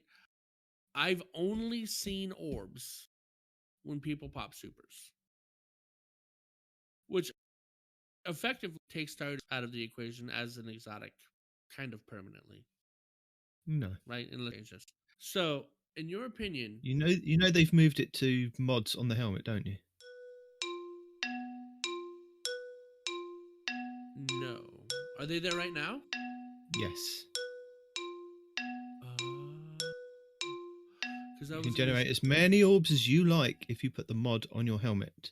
Because remember, we talked about this. This is where the helmets are now kind of overstuffed with too many mods. It should have been somewhere else, like on the boots or something. Mm-hmm. Because you now have some of the seasonal mods that also go on the helmet. Well, no. Like What's the one? Suros What's the one ones where and you the only Hake have ones that like extend the duration of like those weapon perks. dexterity? Weapon dexterity is on the chest piece, right? Arms, Arms. Yeah, put it on the arms because nobody who uses weapon dexterity as a mod. snipers. They should But put it on the arms. that's where all your champion mods go on the arms. Yeah. If you got to deal with champions, you need both those mod slots for arm. Anyway, yeah, there's stuff. That sucks. Yeah. But because we're doing the show back to front and higgledy-piggledy and upside down, What? I will tell you what's happening next week in Destiny. Yeah. What is happening next week after the world's first? Well, after the world's first, they haven't mentioned it here, but we should be getting trials back next weekend because they did mention that a couple of weeks back, that the weekend after the raid race. So raid race this weekend. Next weekend, we get our first trials of the season back. We get some new enemies appearing in the Battlegrounds arena. Now, is that new enemies or just new enemies in the arena? The Cabal thing? The Mega Cabal Mind. thing? The Psyops Battlegrounds, I'm guessing this is what it is. They've missed out the Psyops because that's the new thing for this season. Yeah, it just says new enemies appearing. I think it's going to be Mega Minds. Mega Minds as far as the eye can see. So that's going to be interesting to see what those new enemies are, if they are indeed new to the game or just new to Battlegrounds. We can enjoy bonus Nightfall rewards all week long with the Light Blade Nightfall. Now, I don't have a guide for that for the Grandmaster or the Master versions of that because it's a brand new strike and nobody's kind of done it. But as soon as somebody does, I will stick it in our show notes under like GMs and Master You mean the Nightfall Nightfall this guides. week? The Nightfall this week is the Arms Dealer, which we do have a previous guide from, I think it was Above had the Arms Dealer Grandmaster Nightfall guide, and Ikijin had the Ordeal Grandmaster Nightfall for the previous week. So we know those two are in the rotation for the Grandmasters this season. We now have the Light Blade, and we've probably got the other ones that came with the Witch Queen. Yeah, so Esoteric, as always, has put out your solo Light Blade Strike full completion guide, but not the Nightfall version. So yeah, if you're going, which strike is this? What do I need to run up against? Esoteric has you covered there, but yeah, give it a minute. Everybody will make their guides the moment it's available. And then we can have Team Scorch returning to the Crucible next week. And as we like to ask Peroty each and every time, please explain what Team Scorched is for us new players. You get a Scorch Cannon, which is a big giant flamethrower rocket launcher. You will then shoot it at other Guardians, who can only use their giant Scorch Cannons. You'll then try to scorch each other to death. Whoever scorches each other to death more wins. That's it. The only weapon you have is a Scorch Cannon. You're not doing anything else. And I'm going to assume, I haven't looked at the seasonal challenges this season yet, but there's always, for all these rotating Crucible ones, there's always a go get X number of kills in this game mode. So I don't know if it's up now or if 19 is about to tell us it'll be up this week, but it's definitely one of the things that happens every season. So take advantage of your seasonal rotators early in the season, and that way you don't have to care about them if you don't like stepping foot into PvP late in the season. Well, Peroty, it's all Scorch Cannons. So if you're like, people are going to have their good guns, no, they're all going to have Scorch Cannons, and that's all you can use. So now's the perfect time to step in. I'm going to go over the challenges for next week, but I'm just going to put that out there, Bungie. You missed a trick. We have the Synaptic Spear in the Psyops Battlegrounds. You missed a trick there. Why did we not have Synaptic Spears in Crucible? Just all over the place. People can pick them up and throw them at other Guardians. You missed a trick. Oh, Team Spears. Yeah. We're getting close to our Action Sack playlist. I just want my Action Sack playlist from Halo. We're getting closer. So challenges for next week. Week 3. We have Operation Elbrus, week 3. So that's complete week 3 of the Operation Elbrus, and use the Psychonetic Intelligence Decoder 3 runic chest at the end of the Psyops Battlegrounds. Collect whatever that word is, intel by playing Strikes, Gambit, Crucible, public events, and more. So the currency that you get for opening the chests at the end of the Battlegrounds, that's what you need to do to open the chests. You need to open 3 of those chests, and you need to collect some of that data by playing just other game modes. Challenge of the Disciple. Complete a weekly mission from the Witch Queen on heroic or difficulty or higher. Sorry, and those both will give you challenge XP plus, but the Operation Elbrus will give you the insight to unlock at the helm. Weapon Shape 2. Extract a resonance element from a deep sight resonant weapon, and that will give you challenge XP plus. EDZ Patrol. In the EDZ, progress by completing bounties, patrols, public events, and lost sectors. And that's 18, but just a random number. But it's, you just play on the EDZ, you'll get it done, and that's challenge XP plus and some bright dust. The Power Broker. Reach a power level by earning powerful rewards and power engrams, and that's 1,550. So if you've already got there, then good on you, and that will give you challenge XP plus and some bright dust. Long range calibration. Calibrate long-range weapons, pulse rifles, bows, and trace rifles in the EDZ. Bonus progress in lost sectors. So combine that with the EDZ patrols and you're golden. That will give you challenge XP plus and some bright dust. The Gambit one, don't worry about it. You can do it, save them all up. But if you're going to do it, defeat Taken in Gambit and earn progress for defeating tougher combatants. And that's called Primeval Entourage, and that's challenge XP plus with some bright dust. Scorched Earth. Defeat Guardians in Team Scorched. Charging up detonations in midair or on surfaces, earn bonus progress. 50 Guardians, challenge XP plus, and some bright dust. So there you go. Now, there are ways of playing that if you want to kind of spec into like floofy warlocks hovering with scorch cannons or flying titans with lion ramparts, the exotic boots. Go for it. And if you hold the button down and charge up the weapon and then you release it in midair as it's flying towards somebody, you get a very big explosion and you get more points for it. So worth trying and practicing, because I think that was something that you picked up on a couple of months back, wasn't it, Respawn? You'd learn how to actually do that. Mm-hmm. And then we have the ultimate challenge. Defeat champions in Nightfall Strikes on hero difficulty or higher, and bonus progress at higher difficulty tiers. And that's 60 champions. But again, as the higher tiers, you get more points, and that's challenge XP plus and Bright Dust. And then, this is the first time I've seen this. There is a classified keep it secret, keep it safe one. So no idea what that is. Just doesn't tell me. I can't look at it. It's just as classified. So I wonder if it's something relating to the new. Well, I know they said there would be some Void 3.0 bounties and things coming up. So I wonder if there's some sort of Void 3.0 related thing, or if it's something that will require something. Yeah, something that requires something we get after the raid completes. Go get X number of kills in the new something that you don't know about yet. So that's fun. And then we have our Bright Dust and our Eververse for next week. So there's some exciting stuff coming up next week for the 8th of March. So if you want to use your real world money to buy some silver, you can buy the Bug Catcher, which is 1,000 silver. That's your exotic emote. The Constellation Tracer exotic ship for 800 silver. The Logic weapon ornament for Lament Sword, which will be 700 silver. Or the Dastardly Satch, which is a legendary emote for 500 silver. That's the Dastardly Stash for a sweet mustache. Oh, okay, yeah, I get it. So yeah, Dick Dastardly, yeah. It took you reading it for me to understand it. So team effort. Go team. Stuff that you do not need: your concentrated matter gems, your glimmer shards, or your scavenger boons. Do not waste your bright dust on those. But you could use it to purchase another exotic ghost shell called the Track-bound Shell, which will be 2,850 bright dust. Looks like a mini. No idea. It just looks weird. It's got little lights and a tail fin on it. I was trying to figure out what it was too. I don't know. Yeah, looks like a car maybe.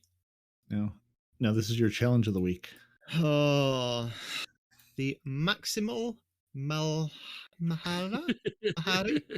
Malhari? Yeah, sure. Mm-hmm. It's a stunning victory. Deserves a stunning display as a flavor text. So, legendary emote for 700 bright dust. Heartbreaking Entrance, which is our legendary transmat effect for 450 bright dust.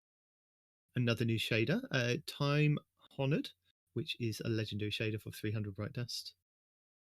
Dawn of Intervention exotic emote for 3,250 bright dust.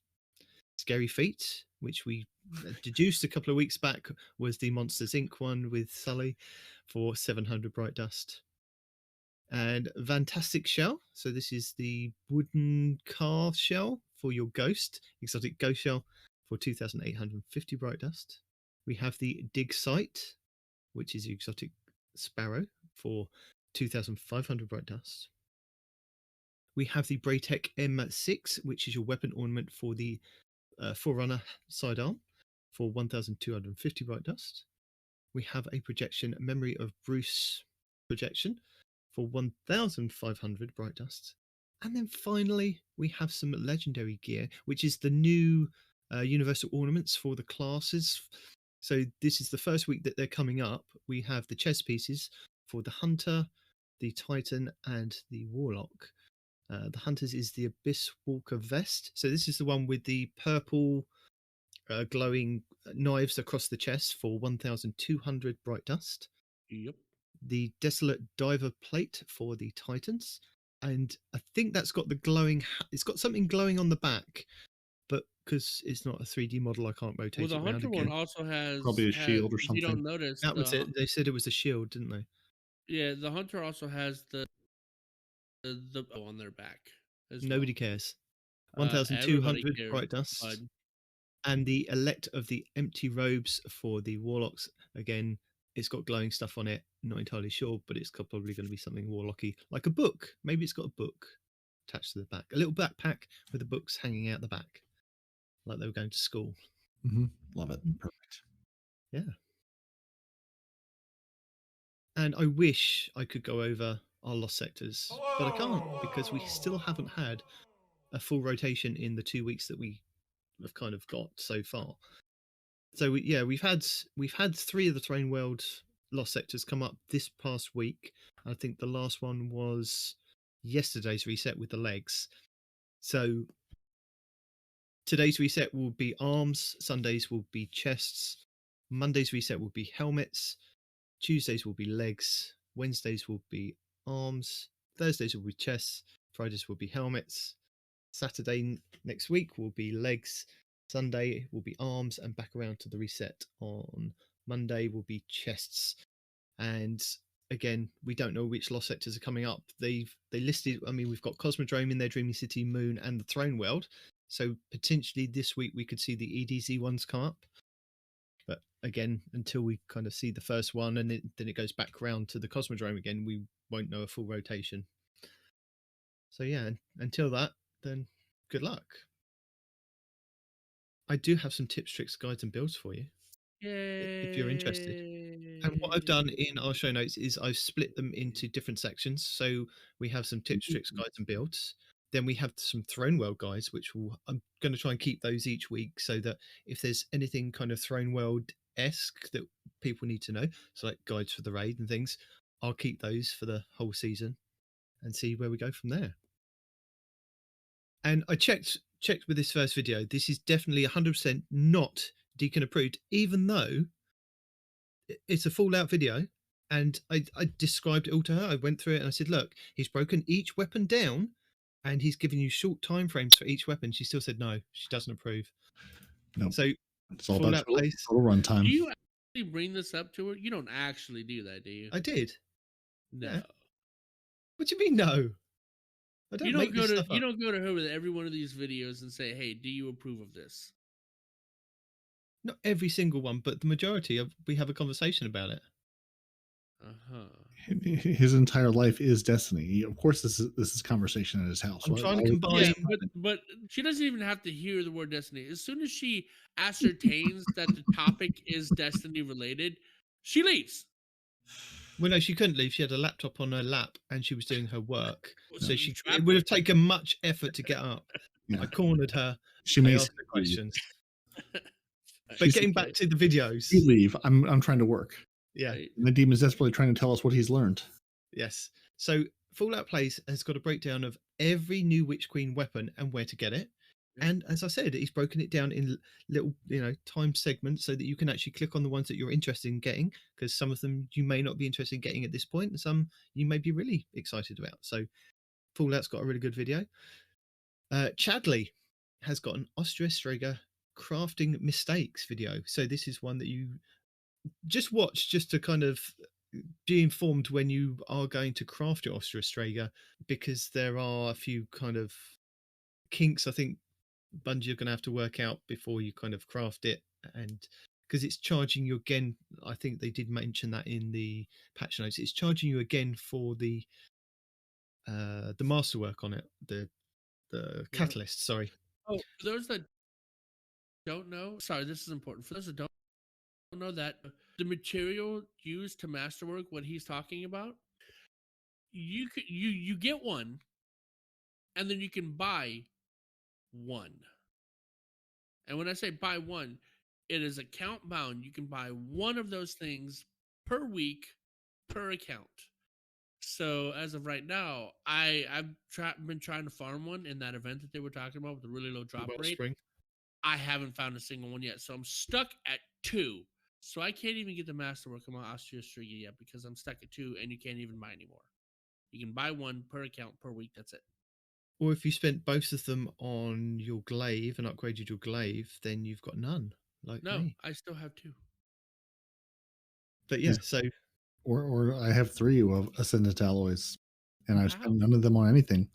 I bought one the first week. I apparently did something to get more, and I basically took the tact of I'm not other than crafting the original glaive, I have crafted nothing. I have done nothing but collect weapons and things to craft things into later. Once I figured out one, what had things unlocked I cared about, and two, knew what I was doing. So Well, talking about things that you care about, Mastercross has a video on the Sweet Sorrow auto rifle, how to build it, and why it's a god roll.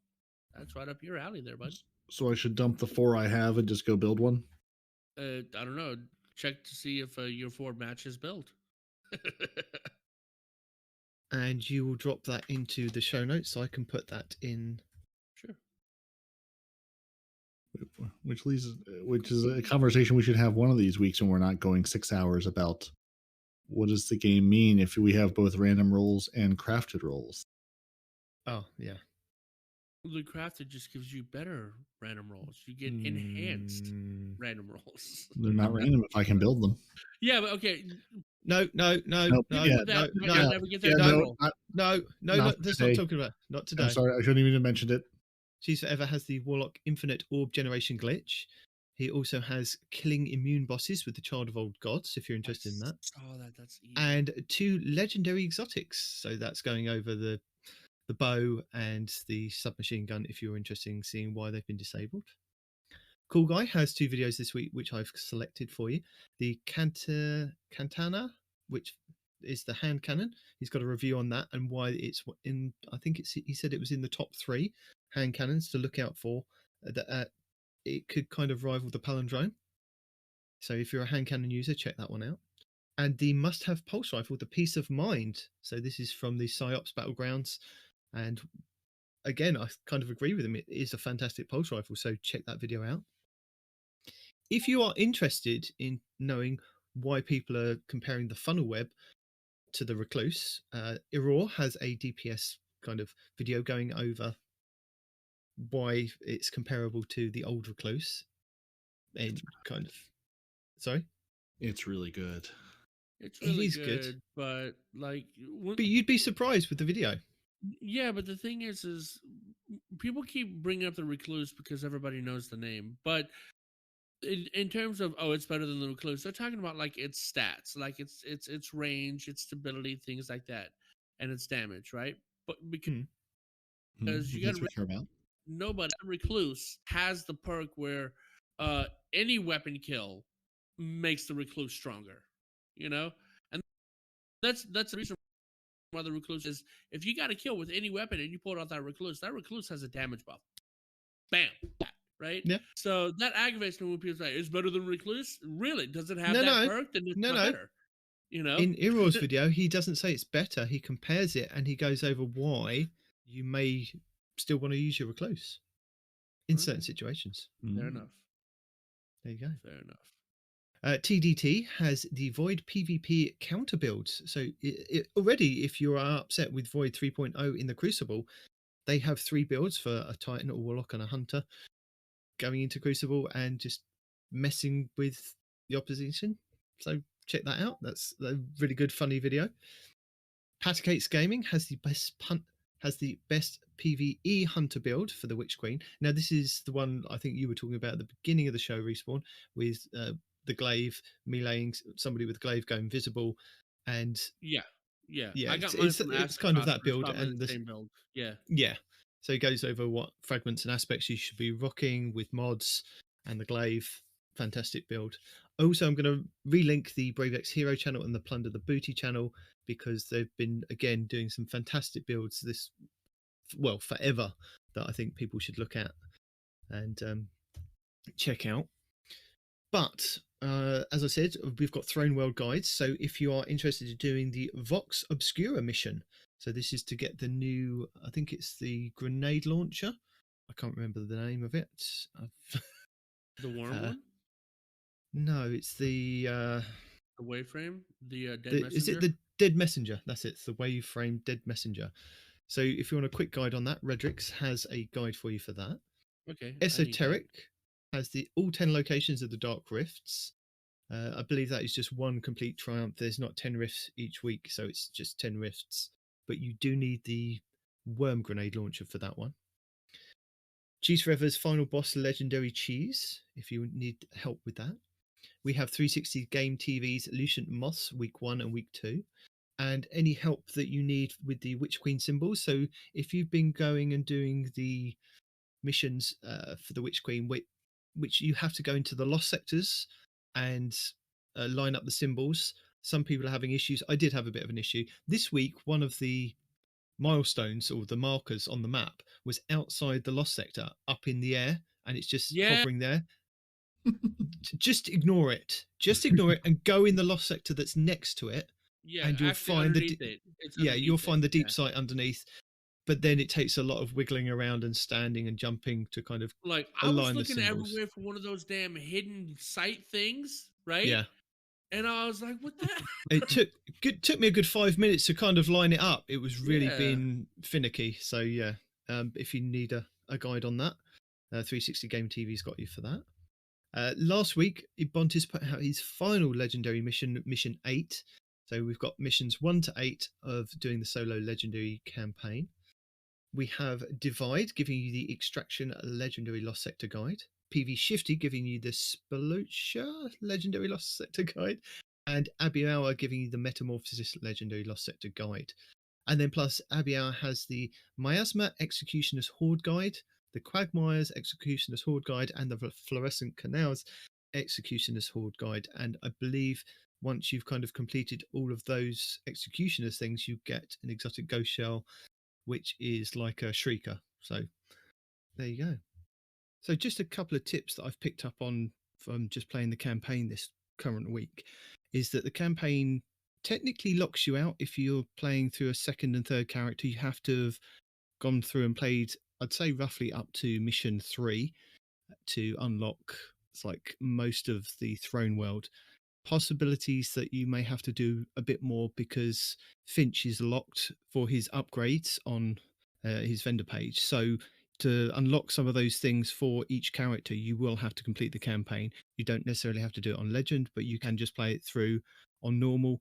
But you have to have played the campaign to unlock Finch at least and get to the throne world to be able to do other things in the throne world. The campaign also gives you high blues. Now, I know they said that when you play through the campaign that you'll be rewarded with the 1520 blue set and upgrade modules. But if you are playing through the campaign on your second or third character and you've already kind of transferred your weapons across and you've done a bit of juggling with opening engrams to get your character above 1520, the blues that do drop from those chests as you're playing through the campaign will drop higher and they go up to 1550. So you're not kind of capped at being just below 1520 with those blues that you get through just playing the campaign. So that can help you kind of grind the power out to get your second and third characters up to level. So yeah, those were a couple of tips that I've picked up on the way to maybe help people get through their second and third character to be able to play all three, or just stick with your one and you do you, as I like to say. Well done, sir. Some of those were big words, and you just plowed right through. I did. I've probably just butchered all of them. No, I'd say you did pretty good. But yeah, I agree with Peroty. I think maybe next week, once we've kind of had time to assess, we've had a good couple of weeks of playing and we can sit down and discuss weapon crafting, because I know that is something that's hot on topic at the moment, especially with vault space and the amount of things that you kind of have to hoard to do your crafting, and the crafting caps. I think it's a big discussion point. So maybe we could reconvene and come back and talk about it next week. Well, you say maybe, but we both know we will. Maybe I won't. Oh, you better. Nobody said you could take leave from this. I might. Also, I didn't hear you put in the cactus video that I just mentioned about the stasis build. Did you drop it into the show notes? Did. Okay. I will put that in the links for people to check out. Yeah, but it's regarding the new exotic, and then one of our old aspects, which basically doubles or triples the size of the dust field grenade, right? Mm-hmm. And while you're in it, you take less damage, and when enemies are in it, they deal less damage. But the other thing is, while you're in it and you're taking damage, your grenade comes back before your dust field is even gone. So more or less infinite dust-filled grenades. You just keep chucking them as long as you're getting damaged. Sounds pretty cool. It's very broken. But yeah, I think there's, as I said, there's lots of discussion topics that we can kind of pick up on next week once you guys have had a bit more time to play, and we can talk about that. Fair enough. Anything else?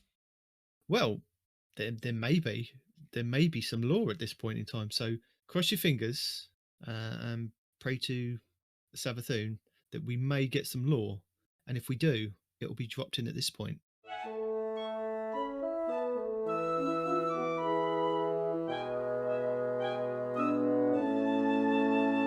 So, do you want to read the first one, or do you want me to? Yeah. I mean, I like to do the reading.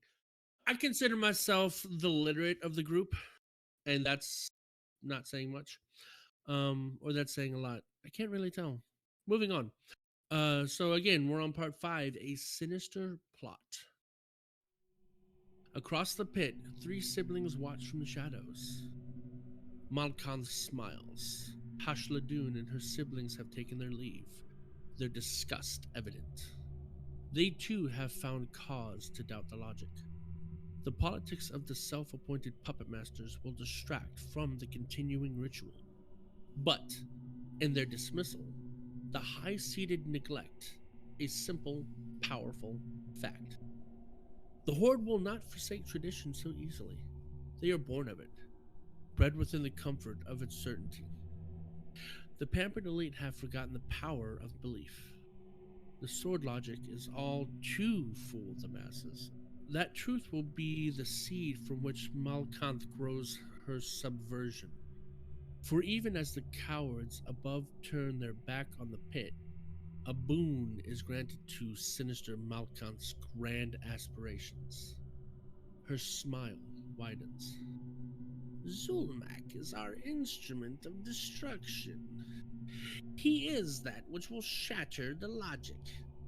He is that which will break the cycle and prove the lie of the court and its king, they who led us to ruin here, in this dead system, on this dead orb.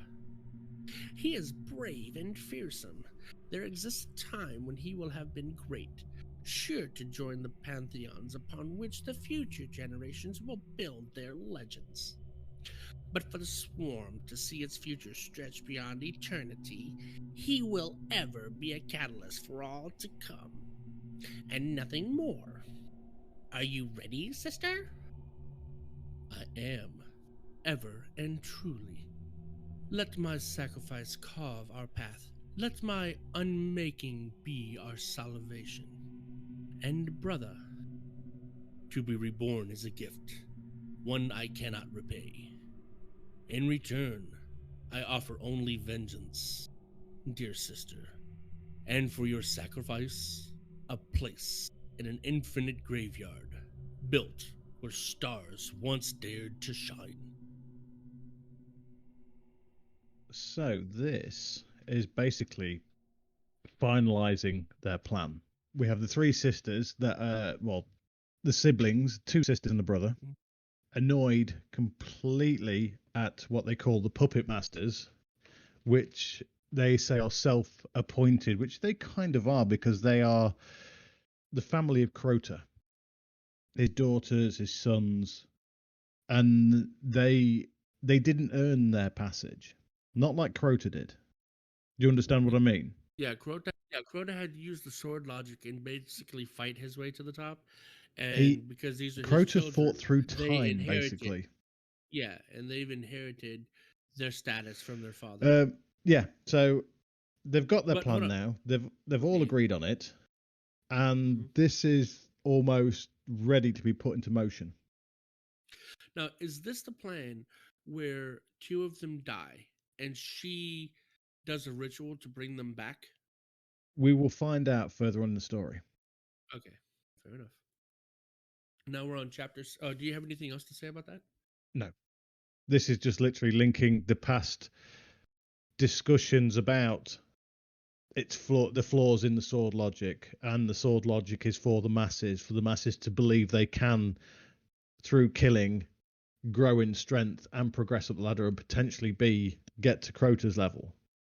But I thought that they could, right? The more they feed their worm, the stronger they get and they evolve, right? I thought correct. that was true. They do.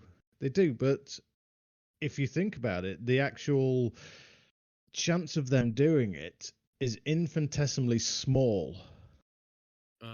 So you can win the lottery, but yes, the odds of you do okay.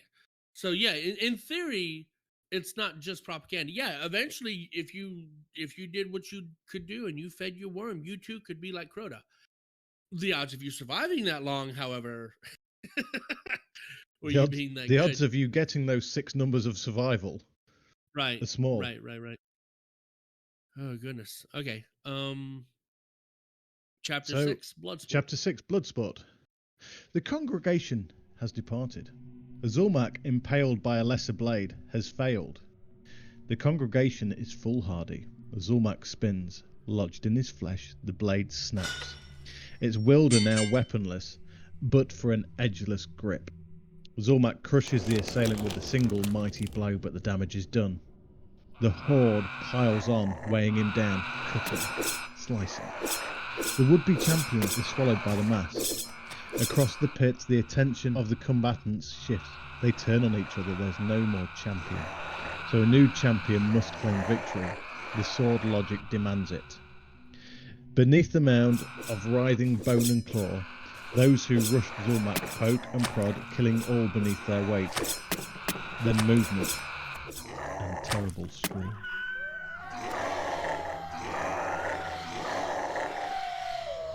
The heap quakes and pulses.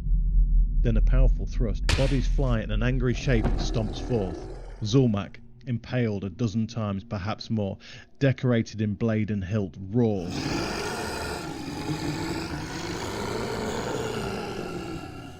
All eyes fall upon him. He slumps, breathes heavily, then stands. The heap continues to writhe. Zulmak climbs its uneven slope, crushing the weak underfoot. Reaching the bony peak of bodies living and dead, the wounded champion issues a challenge, a gut-born rage battle cry. Zulmak the impaled, Zulmak the unfelled, Zulmak the destroyer. The horde charges, clambering to reach him high above the pile. And when they do, they offer themselves one after another to his devastating embrace, sacrificing themselves to the champion, to the logic. They are not worthy. But maybe Zulmak is. So this is the same fight in the pit. Last time we saw him, he got stabbed in the back by a thrall, and now he's killed that thrall. He's killed everyone else, and it says the horde charges, sacrificing themselves. They weren't trying to sacrifice themselves. It's just fancy words saying they were still trying to kill him, but they were falling beneath his blade, right? Yes, but even to that extent, when there's not many left in there, and he's killed them all, you know you're gonna die. So you do almost kind of sacrifice yourself on this small hope that you'll beat him, however unlikely. Right. But each sacrifice they makes him more powerful. Makes it so okay. Because they sacrifice the worm is making him stronger, because or the sword he's like logic. Absorbing life force. It's the sword logic. The more you kill, the more powerful you become. Okay. So is that like a physical reaction, or is that just? Well, no, because they take the tithe.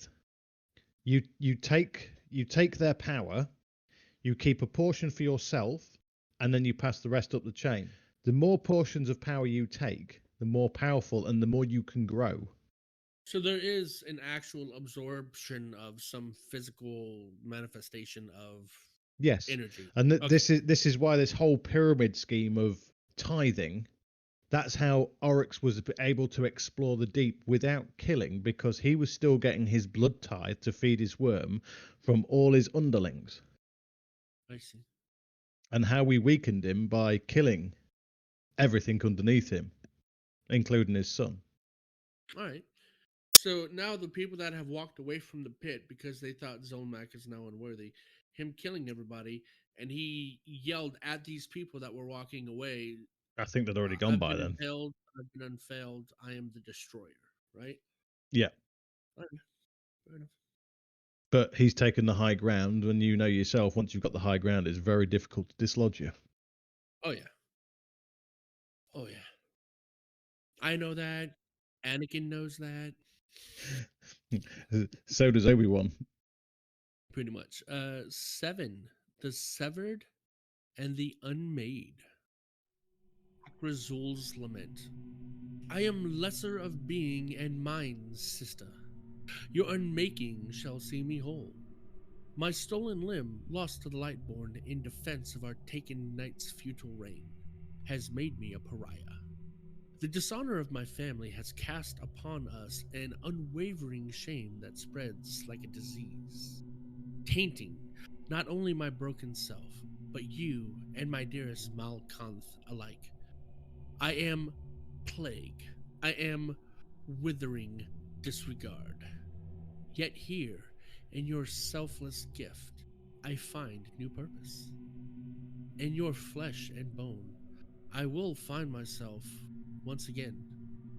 In that discovery, I will forever remember you, as you will be my vessel on this physical plane. I will be the vessel for your essence. The very core of your will shall live on in me, eternal. Azavath's pride. Your words are a joy, brother, the last I shall have. But know that such pleasures are insignificant when judged against my hatred, my anger.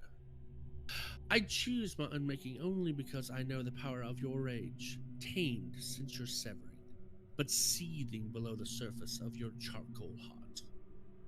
I give freely of myself, as did the lesser of the pit when they offered themselves as waves to be broken against the jagged shore of Zolmak's blade. I do so because I see clearly the path we etch, its purpose born of heresy, but pure.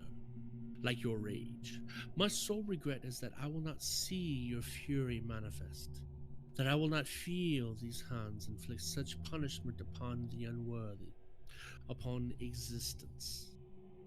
You will make a grand monarch, brother, through me, and my name writ across the expanse, Azavath, the suffer queen of an ever-rising swarm. In my husk, the armored vessel of the one I love, my sweet, vengeful Akrazul, my broken prince no more. So she was all about Akrazul, huh? Yep, that's his sister. Now, can you understand what they are talking about here? Because they basically laid out their plan. It sounds like she's going to sacrifice herself to give her brother power, right? Because she's talking about he's going to proceed, but she won't be there. It goes slightly more. Yeah, that is the basics of it, but it goes slightly more extreme than that. How so? She's going to let Akrazul take her body. Right? Yeah. Now, because if you be his armor, that's okay. I got that part. Yep. Yeah. And she is going to sacrifice herself because it says in there, "My sole regret that I will not see your fury manifest. That I will not feel these hands inflict so much punishment on the unworthy." Oh, I missed that. Look at that. Okay. So he's more than capable in spirit, but his body is broken. So she's going to give him her body, so that his fury can manifest properly. Yes. Now, the biggest problem is this goes completely against the sword logic because it is given, it is not taken. Yeah, she is stronger, and instead of killing her brother, currently she is stronger, but if he had both his arms, he would be much more powerful. Right, but that's what I'm saying. Like, the sword logic would be, if the brother is weak, she kills him, and that's sword logic. She kills him because she's stronger. But instead of killing him because she's stronger, she sacrifices herself to see his ultimate strength realized through her. Yes. Okay, I follow. And that is against the sword logic because it's completely like you said. It's completely opposite. They're not. She should kill Zeke. him because he's Yeah. weaker. Right. Chapter 8. A Sacrifice of Self. Akrazul rests motionless on the altar. Such wicked crafts as the Inquisition of Self is a science beyond his understanding, stolen by his sister from forbidden lessons in ancient prohibited texts. Few have earned the knowledge required to navigate the dissection of a living essence. Fewer still can excise the layers of self such that the vessel remains a viable cage for another's being.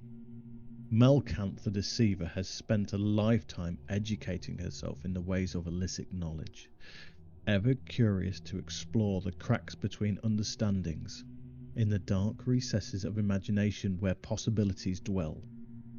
She has assured her brother that his torment will be swift compared to their sister's. Akrazul finds little comfort in her words and braces for the screams to come, knowing the only way forward rests on the side of his beloved Azavant's unmaking. The siblings share a silence. To most, their coming sins would be treason worthy of erasure, but there is no turning back. Melkanth turns to her brother, knowing he is noble and brave, knowing he will be tempted to intervene once Azavath's cries echo through the vaulted hollows of the abandoned prying eyes. Akrazul says nothing. Still Melkanth holds a finger to her cracked lips and shakes her head slowly. Akrazul looks to his right arm, severed, mid-bicep, a nub of rough, calcified mass, then back at Melkanth before closing his eyes. Melkanth smiles as her brother rests calmly, ready to play his part. She turns to Azavath, pinned to her altar with thick bolts through her wrists and ankles. The pain will be such that she will struggle, fight against the intrusion as her mind and essence are frayed and her body hollowed of life that it may serve another. Azavath thinks her brother and the hells he will unleash once whole. A whisper catches her ear as she closes her eyes. She listens to the faint words of praise as Melkanth delivers the first cut. So he had to kill her. Nope. No. There's three people in this story. There's Melkanth, Right. there's Akrazul, and Right. Azavath. Right. Melkanth is the operator. Wait. She is the one doing the soul transplant. Oh, okay. Akrazul is the brother with the one arm. And Azavath is the sister. So Akrazul is going to take Azavath's body and the swap is going to be done by Melkanth. Okay. So Now, like I said, they're doing like a limb transplant kind of thing. yeah. Okay. She's Melkanth is the doctor, the other two are the patients. Yeah. Yeah.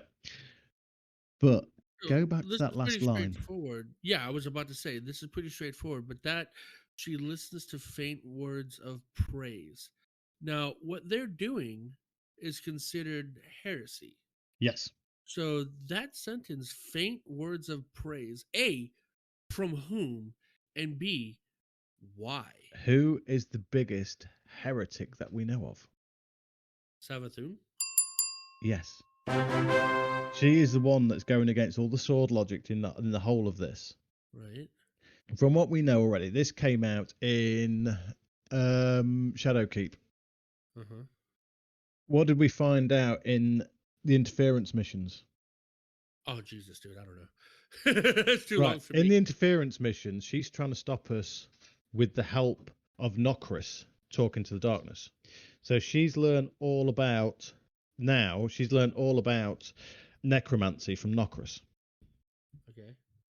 Now, Nokris is a heretic himself because he was completely disavowed by Oryx because necromancy goes against the sword logic.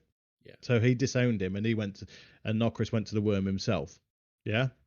Yeah. So now but now we know why it's going on. So to recap, she listens to faint words of praise. Those faint words of praise are coming from Savathun. We know this now with hindsight and what we've already learned from the previous seasons. Okay. And Before that was left and wide pursue open. the soul transfer so that Akrazul can be And be whole the again. champion. Right. So, but he'll be in his sister's body. Now, will they know that he's in his sister's body? No, No. that's why. That's part of the plan. Because Now, will nobody he will have his expect it. sister's worm, or will he have his own worm? He'll have his sister's worm. Oh. But as long as the worm's getting fed, the worm won't care. But I thought the worm feeds on different aspects. Like Savathun's feeds on treachery, and his feeds on violence. But what is Until they can completely define themselves, I don't think it matters with the lesser ranks. Oh, okay. Fair enough then. I only think that, well, from what I can tell, that only applies to the 3 heads of the family. Oryx, Xevorath, and Savathun, where they had to obey their natures, because that was the deal they made with the worms, and the worms said, give these worms to your children. Right. So in the act of giving the worms to their children, they don't necessarily have to obey their nature, but they have to keep their worms fed. Mm. Chapter 9.1, The Unmaking. Sing, O sister, of death and its many gifts. From the first there has been a war. Wars of self, wars of conquest, wars of desperation, wars of greed. From war comes death. From death comes the end. From endings come beginnings. One such now, sung in the key of pain. Azavath's truth, the all of her torn free with a surgeon's grace. Malkant's ears bleed as her sister's unmaking reveals her being. In the echoes of Azavath's screams, ancient histories reveal themselves. Song of Life. The song was not always a corruption. It began as a gift, stolen from the gardener, in efforts to understand the unknowable realities of the orb's incredible gifts. A signal was found, a repeating tune, the song of creation. Its frequencies were heard across the stars, wherever life's promise took hold. Some among the Ammonites worshipped it. Some among the hive did the same. Still others sought to understand it that they might cage it, that they might control it. For the control life is to control death. Such ambition, not new.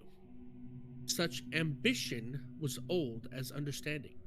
The melody was captured and studied, the frequencies replicated. But the orb's mysteries were not so easily brought to light. The song, for all its beauty, did not alone grant life. It was theorized that the song was not a song at all, but many. That within its refrain, untold rhythms spoke their own truths, free and clear of the whole. Centuries passed. The song remained untamed. Life moved on. The Song of Death. The choir formed in celebration of the song. Performances marked the passage of seasons. But the song's lie eventually began to corrupt the spirit of those who heard its tune. The melody was a reminder. The orb was a catalyst. And the song was the orb. Yet, those who embraced the song were merely instruments and nothing more. Life remained beyond their grasp, while they remained ever in their depths. Those of the choir had given all of themselves. All was not enough. The first conductor was assassinated by one who sang an aria of her own making. She, whose name has been stricken, had found notes hidden in the frequencies. Reversed and mirrored in pitch, she weaved them together and sang her beautiful abomination until the conductor wept and bled as she screamed and fell. The stricken fled, fearful of their crime, but others found promise anew in their art. The stricken was captured and subjected to inquisition so that her song might be understood. This was before understandings, before most things, when the first notes of the new song were written. That's some deep stuff right there, dude. What the hell? Okay, so the first part is pretty clear.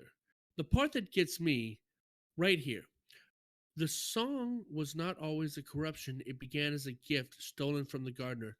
Isn't the gardener the traveler? Believed so. Hasn't been confirmed yet. Because the traveler was the gardener, and the death that chases him was the Winnower. Yes. Supposedly. Okay. So this is talking about the Song of Life as a gift stolen from the gardener, aka stolen from the traveler, supposedly, right? It wasn't so much the Song of Life. It was, if you look at it, it's the Song of Creation. So in the Song of Creation, you've got the Song of Life, the Song of Death, the Song of Making, whatever you want to be. But if in all creation, it's life and death.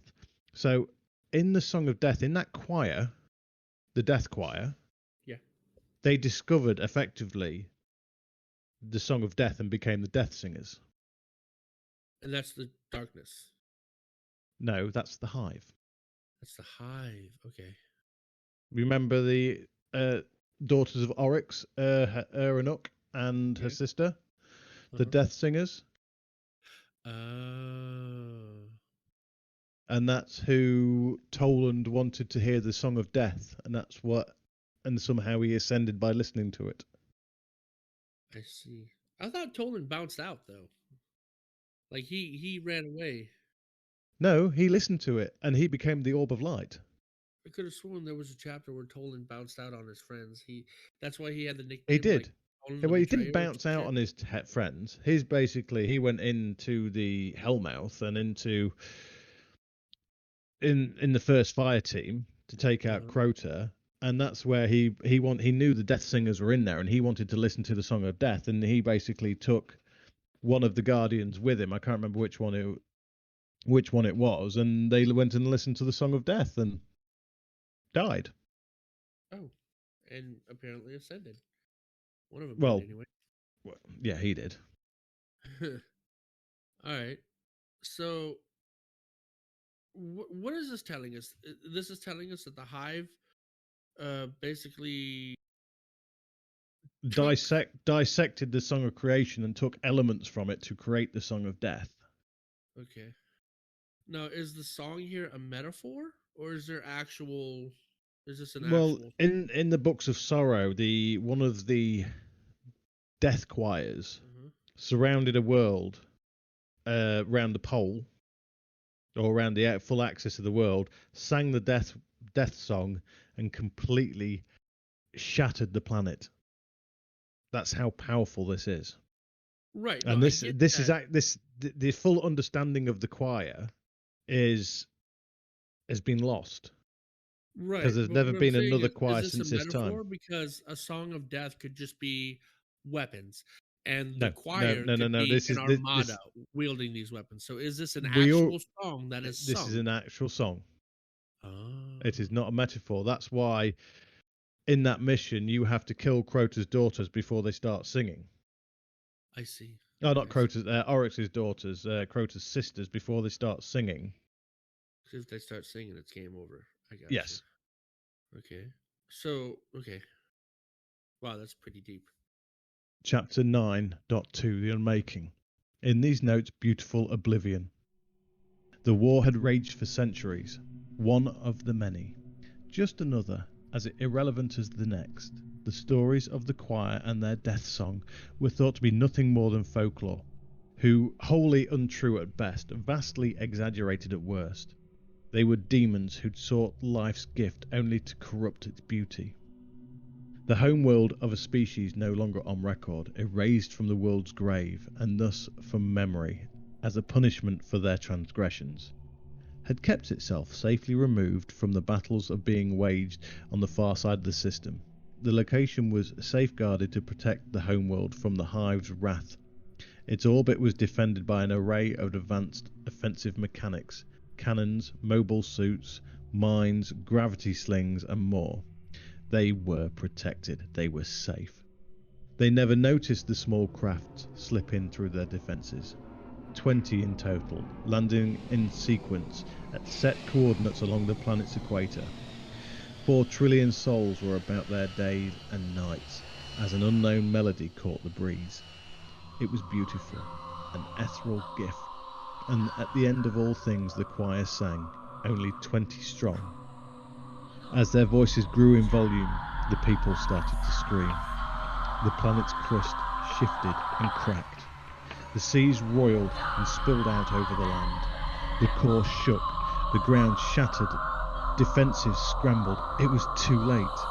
Less than an hour after the song began, the hidden homeworld of a forgotten people split in twain. These are the song's powers, its gifts, anti-life and oblivion. Rebirth. Malkanth braces as the pain of her sister's screams threatens to turn her mind into liquid, but she is strong and almost finished. Azavath's being was tied intimately to her purpose, to learn the song, perfect her notes, write her own aria and become death. That she held so tightly to legends of the song's true power surprised Malkanth. Even Yut, one of the Crota's most cherished, had long since given up on rebuilding the choir. Yet Azavath was driven by this desire. Malkanth feels pride well up. Her sister, like herself, like her brother, all lesser in the eyes of those of pure bone, still nurtured ambitions beyond the festering cowardice of those who chose politics over action. The sword logic has failed them, but they will not fail the swarm. Malkanth makes her final cut. Azavath's roar shreds her throat as she falls silent, her body convulsing against the bolts, then becoming motionless.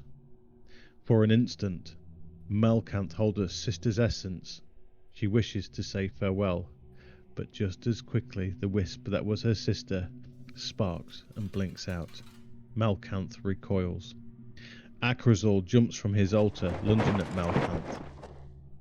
Unflinching, Malkanth makes a single cut, deep, clean, tearing her brother's essence free from his physical self. Akrazul's body crumples to the ground. His soul is bigger and stronger than his sister's, angrier, meaner. For an instant, Malkanth worries that Azavath's vessel will be unfit to contain her brother's rage. She shoves the severed knight's essence into Azavath's empty shell. Their sin is complete. Now come the consequences. Why was he about to kill Malkanth? Because that's what you do. If you love somebody, you try and kill them. And she just one swipe, done. It wasn't, I think it was more of a precise incision to remove the soul.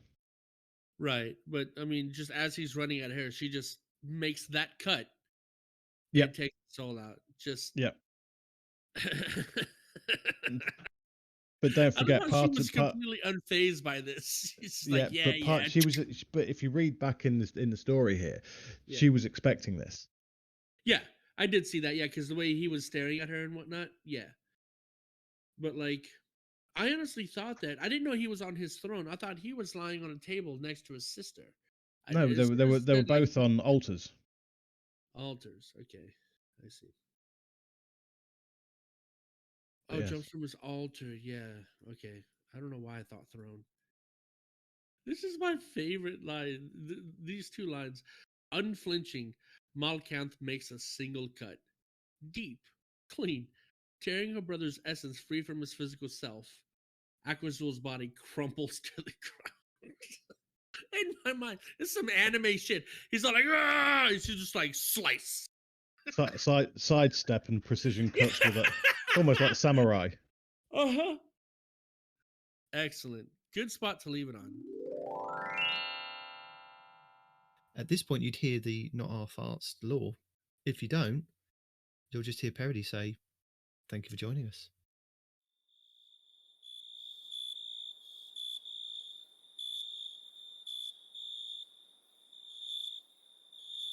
Or not. Thank you for joining us. Your Titans are Peroty and Nitedemon. Your hunter is no one responds in real life. Your Lord Scribe is not ARF. Is he here? Is he not here? You'll have to listen to find out. You can email the show at twotitansandahunter at hotmail.com. We're on Twitter at twotitans_hunter. We're on Instagram, Facebook, YouTube. Basically, we're Two Titans and a Hunter everywhere in the entire world. That's who we are. You'll find us.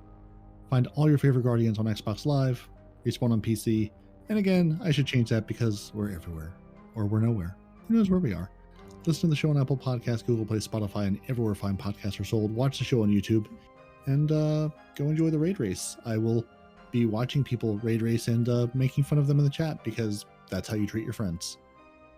Until next week, gents, say goodbye or give your advice to any day one raid racers. Deuces. It doesn't matter if you come in first or last. You tried, Guardian. Mm-hmm. You did it. You did a thing. Yeah. Mm-hmm. Something was done. We're not sure what, but something.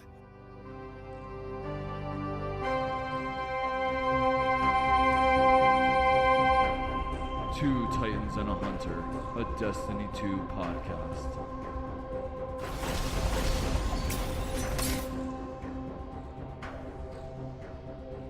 I was talking to a coworker this week about just, the British accent because she does training and instructional design for our company.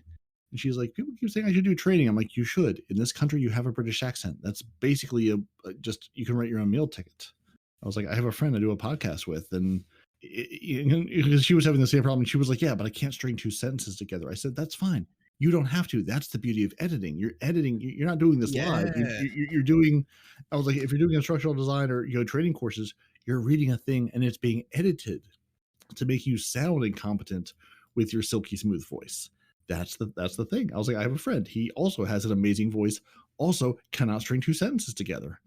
But at the end, it sounds beautiful because the magic of editing. That's not true. I can string sentences together when I'm not actually reading something off of the screen. Right. If I'm not reading, I can string as many sentences together as possible, as long as it's just coming out of my head. It's just words. Right. Sorry. Can't read two sentences together. That's it. You're very well spoken, unless you're trying to speak the things on pages and words, and then it all falls apart. The Severed and the Unmade. Akrazul? Is that how you say that? Yes. Akrazul's Lament. Look at me. I am illiterate. I am. No, you are. Hang on. You are not illiterate. You are literate. That's what I said. I am.